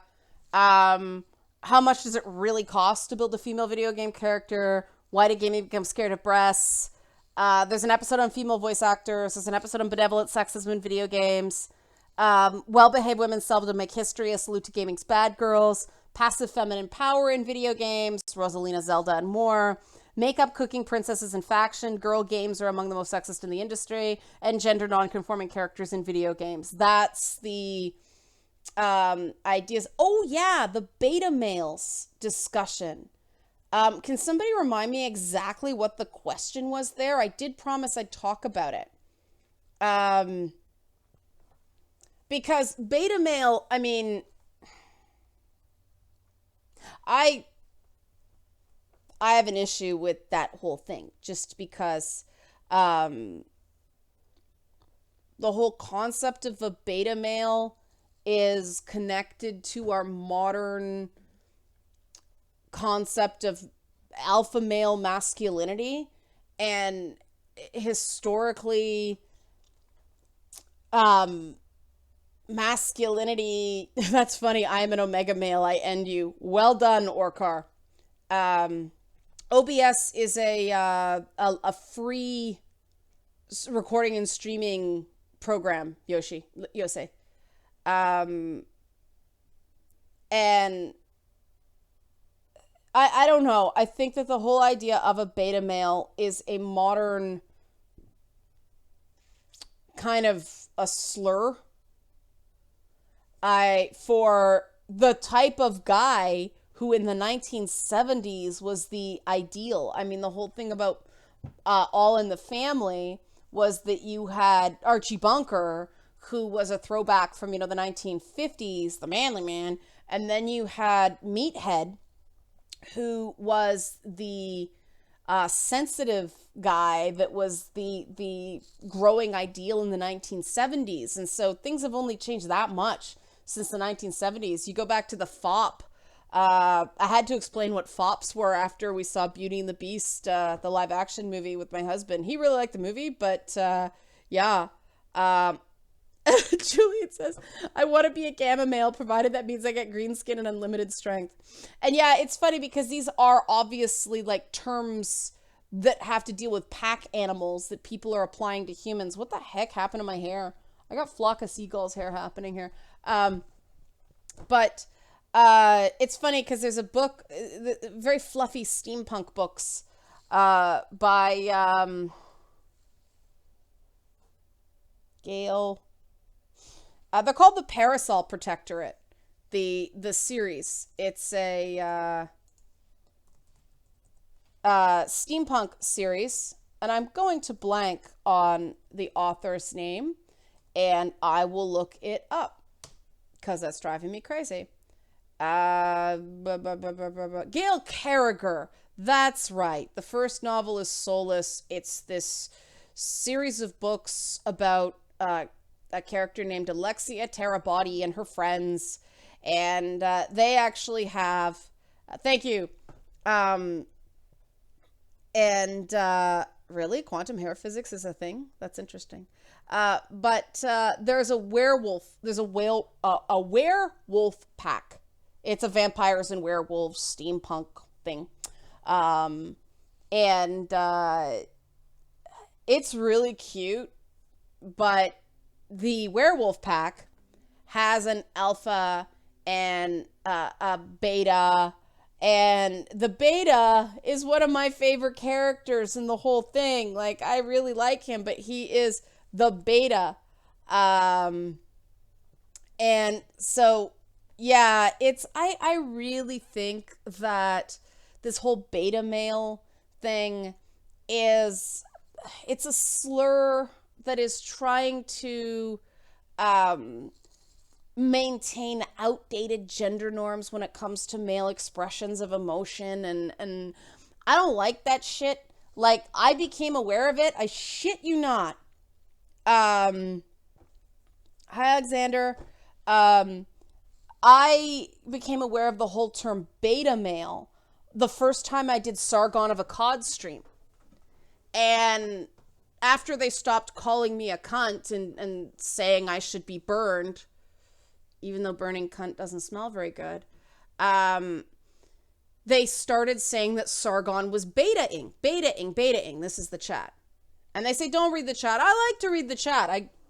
The whole thing about going on a stream with a chat is that you can respond to the chat. I don't like it being filtered through the host. That's not right, because too often hosts filter questions assuming I don't want to answer them. And they're awful. Viennicus, can you repeat the question? Sorry, I missed a bunch. No, Sargon didn't time to Japan. His viewers did. Because after they started calling me stopped calling me all these names, because I was like, hey, cut it the fuck out. Like, come on, guys. What does this do? They started saying Sargon was beta-ing because we were having a respectful conversation. And I was like, what? Beta? I thought, the fish? And so I looked it up. It's like, oh, seriously? Like, seriously. We're having a conversation, and of course, afterwards, it just, because he beta'd, they just fucking ripped both of us afterwards, and it went on for days, and it was like,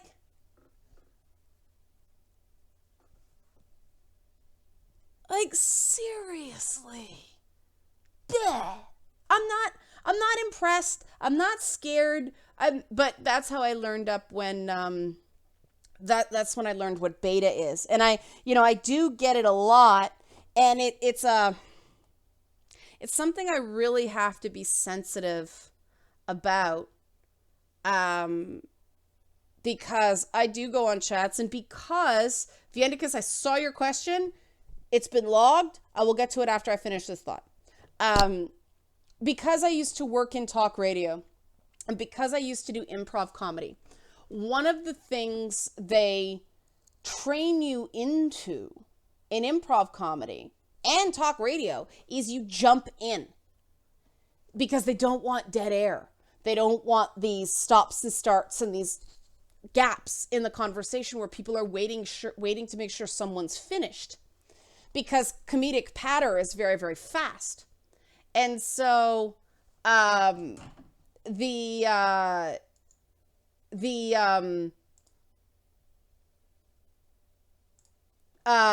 sorry, I just put someone in timeout there. There are certain things I don't accept.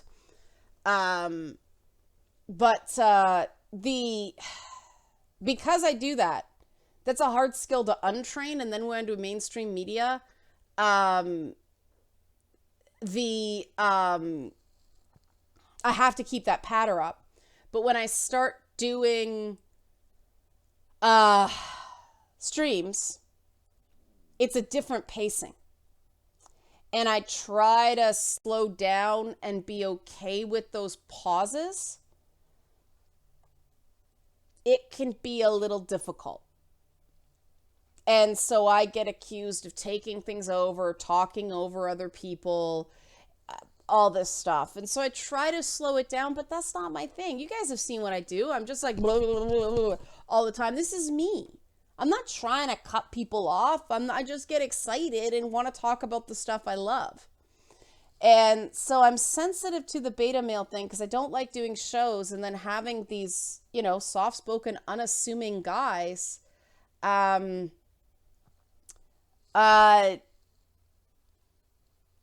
get called cucks and betas and all this stuff.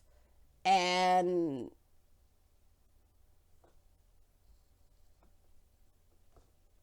I don't want to be the reason for that, if that makes any sense. So moving on,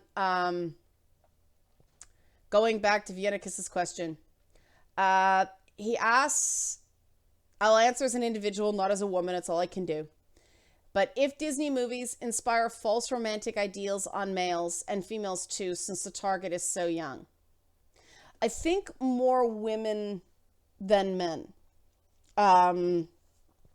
Don't forget that Disney tends to borrow stories.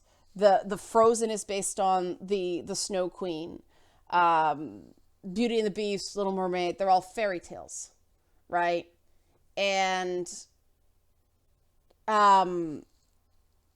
so there are kind of those chivalric traditions. I thought The Princess and the Frog was interesting because the message to little girls was go do your thing, boys will come.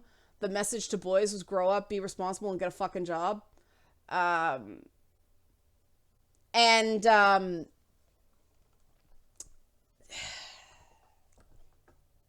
think that the Disney films themselves are all right.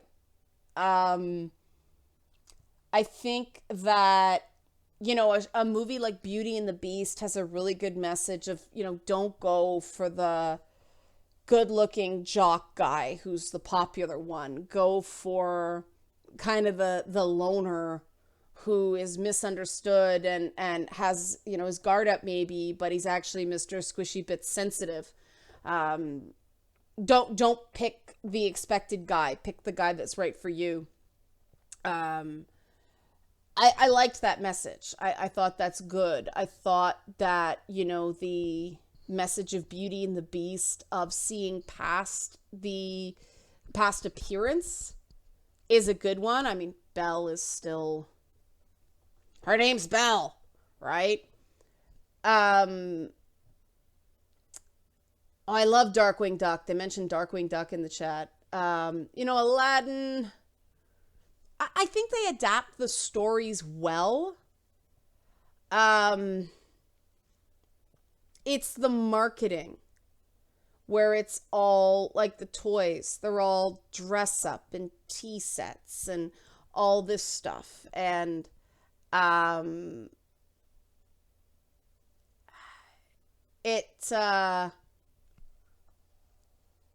people don't have to buy that.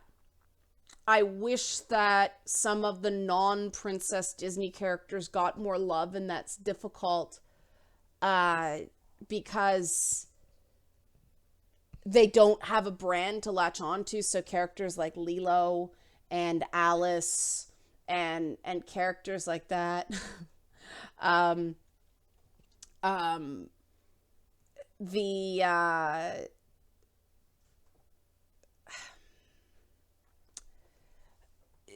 The toys, and it's the way the stores are organized too, right? Like, instead of all the toys just being mixed up by brand, it's clearly boys' toys on the one side and girls' toys on the other side. And my trip to the Disney store is I kind of go past all the pink because it just hurts my eyes, and all the poof. And I mean, I love the dress-up dresses. Like, I think that would be so awesome if when I was a kid. I thought that would have been so cool because it's costumes. But, you know, there is definitely a discouragement from girls dressing up like Buzz Lightyear or Poe Dameron, you know. So I pass the princess stuff, and then I hit the plush toys at the back because I'm like, softness, and look for Stitch stuff. And then I zoom back around and look at the Marvel and the Star Wars stuff on the boys' side of the store. And as long as the Disney stores continue to be organized that way, they're going to have a tough time saying that these Marvel properties are for girls too. Even though girls, I know so many girls who dress up like Darth Vader for Halloween, like little girls. They love Darth Vader. I don't know why, but good for them. Maybe it's the swishy cloak. I don't know. But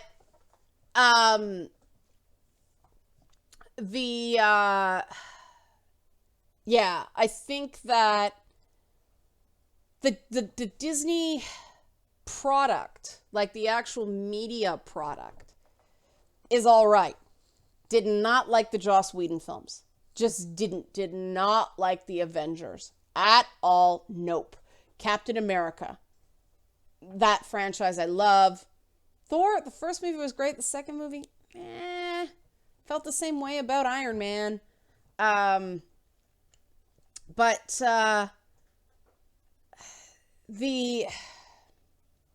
as long as the stores are set up that way. Now the problem is people start going, oh, Disney, the problem is Disney is responding to demand. It's a company that's designed to make money, so they do consumer research and give people what they want.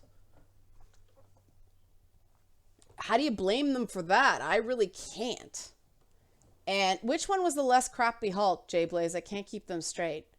But yeah, they blame Disney for the consumer response. Like, if people didn't consume that princess shit, Disney wouldn't make it.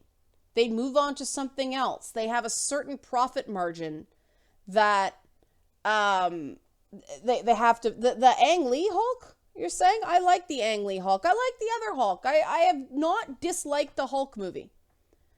I agree that Kat Dennings should have been the love interest.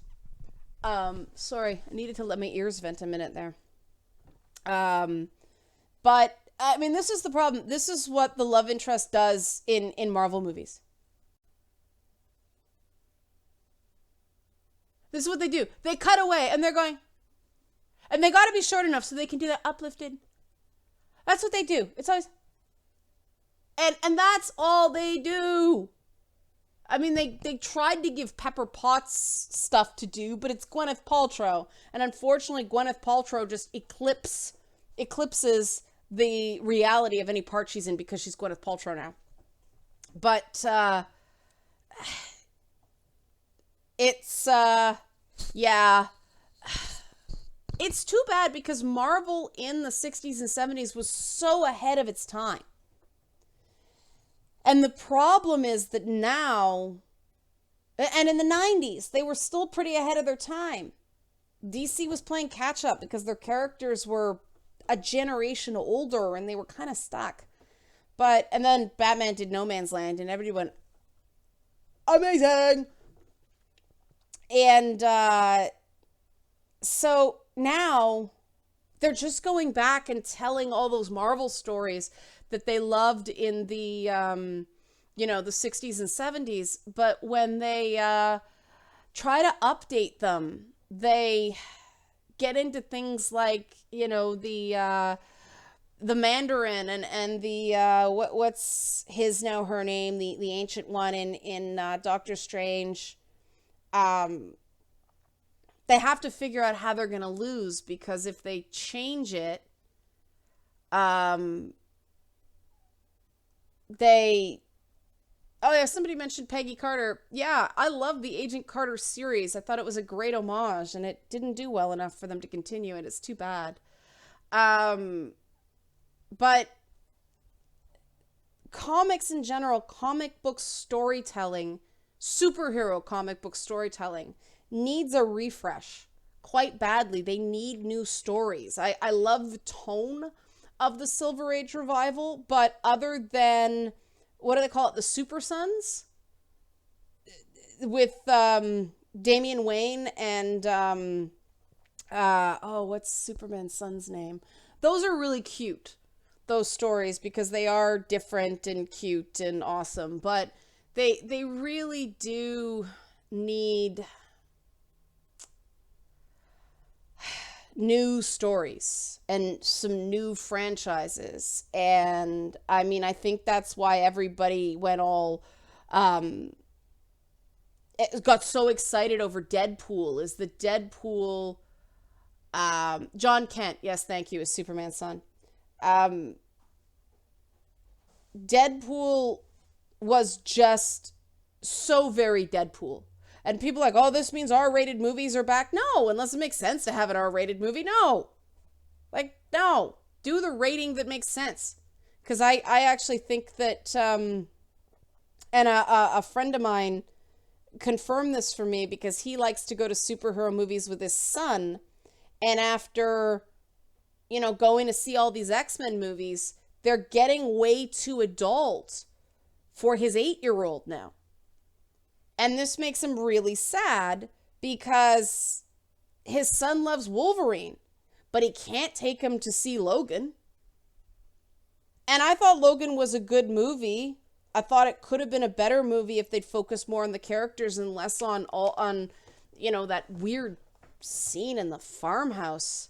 Because, Patrick Stewart was just awesome. So good.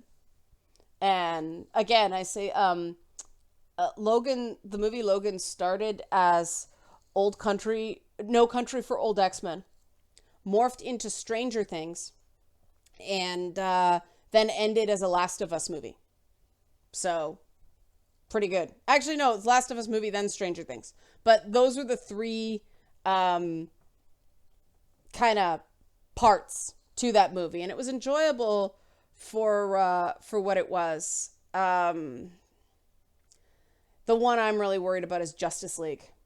That movie. Holy crap. But unless there are any more questions, we can resume this conversation on Friday.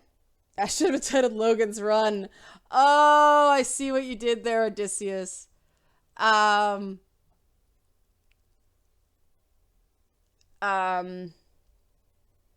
What do I think about Disney censoring the Jasmine costume in Disneyland? Oh, yeah, they raised her waistline, didn't they? I don't like it because, and I know I'm overthinking this, but that is putting modern, it's making it inaccurate. Nobody had a problem with Princess Jasmine's belly button until people had a problem with it. And it's an indication we're backsliding, right? In terms of anytime you start telling a woman to cover up, you're telling her not just to cover up, and this is anyone. It just happens to be women that are told to cover up. You do not, pizza, Viennicus. You do not just tell somebody to cover up their body. When you start telling someone to cover up, you are telling them to cover up their emotions and their mind as well. The two things are inexplicably linked when it comes to conduct. And so that concerns me. That concerns me. But you got to remember where the Disney theme parks are located. Florida is very much the South. And so I'm sure they have got complaints. They have enough issues with the evolution deniers. And I witnessed that personally. But that, and then the homophobes, because the Disney parks are gay friendly. But they have enough trouble with that. I guess they decided they weren't going to fight the modesty battle too. But I watched someone complain to an Animal Kingdom employee because there was a thing that they were talking about evolution and how species have evolved. And this guy started getting up in this actual scientist's face about being anti-Christian and the Lord and all that stuff, and kept their cool. It's like, we subscribe to evolution here, sir. And that was it. Anything else I want to touch on for the live stream at Hooters tomorrow? Yeah, keep an eye on Twitter for that. And I'll try to post to Facebook. Twitter's easier to me. But I will put up where it's going to be. I don't know where it's going to be connected yet because we have to go down there and make sure it'll work. They are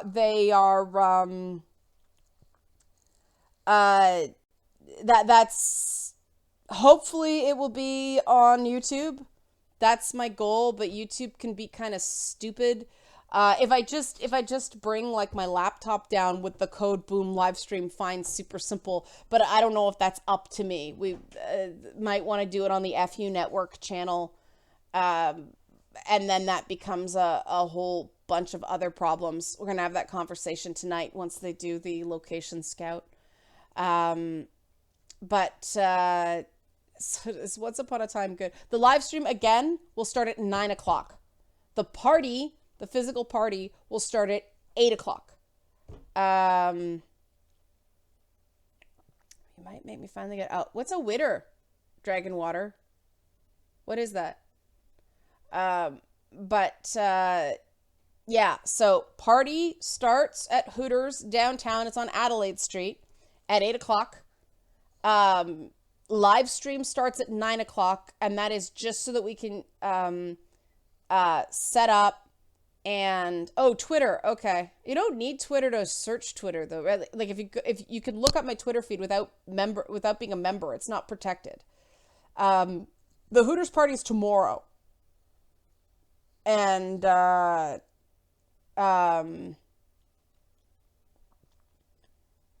it's so yeah, that will be what we are doing there. Wow, we went 2.5 hours today. Yeah, and then I will be back. I will be back on Friday. For at some point to do the live stream. Sorry, I was just banning a guy for a dumb Manchester bombing joke. Don't be stupid. The Ed the Sock show tomorrow is going to be the Hooters thing, which is why I don't know where it's going to be streamed. It may be Facebook Live. I obviously have a lot less control over the FU network stuff than I do this. Lady Bits will be totally my thing, but in terms of the live stream, that show, it's not my show. I just technical produce it. So, will there be a VOD? I don't know what that means. Yeah, that is the plan. And, yeah, now I have to go fight with that computer to try to get it to work. Yeah, the flock of, and I ran so far away. Yeah, Do I think Ciri will be the main character for Witcher 4 because of how they like? Yeah, I do. Because of some of the endings in Witcher 3, which I will not spoil. If you want to know how the Flash finale was, watch the live stream again. I gotta go. And yeah, like Friday, the reason I don't know what time the stream will be on Friday is because I got to do the Rich and Red podcast recording on Friday too. So Friday's going to be a busy day. Thanks everybody for tuning in. I'll put up the new trophy designs on the Kickstarter page as well because it was a crappy version here. But thanks so much for watching. See you guys on Friday.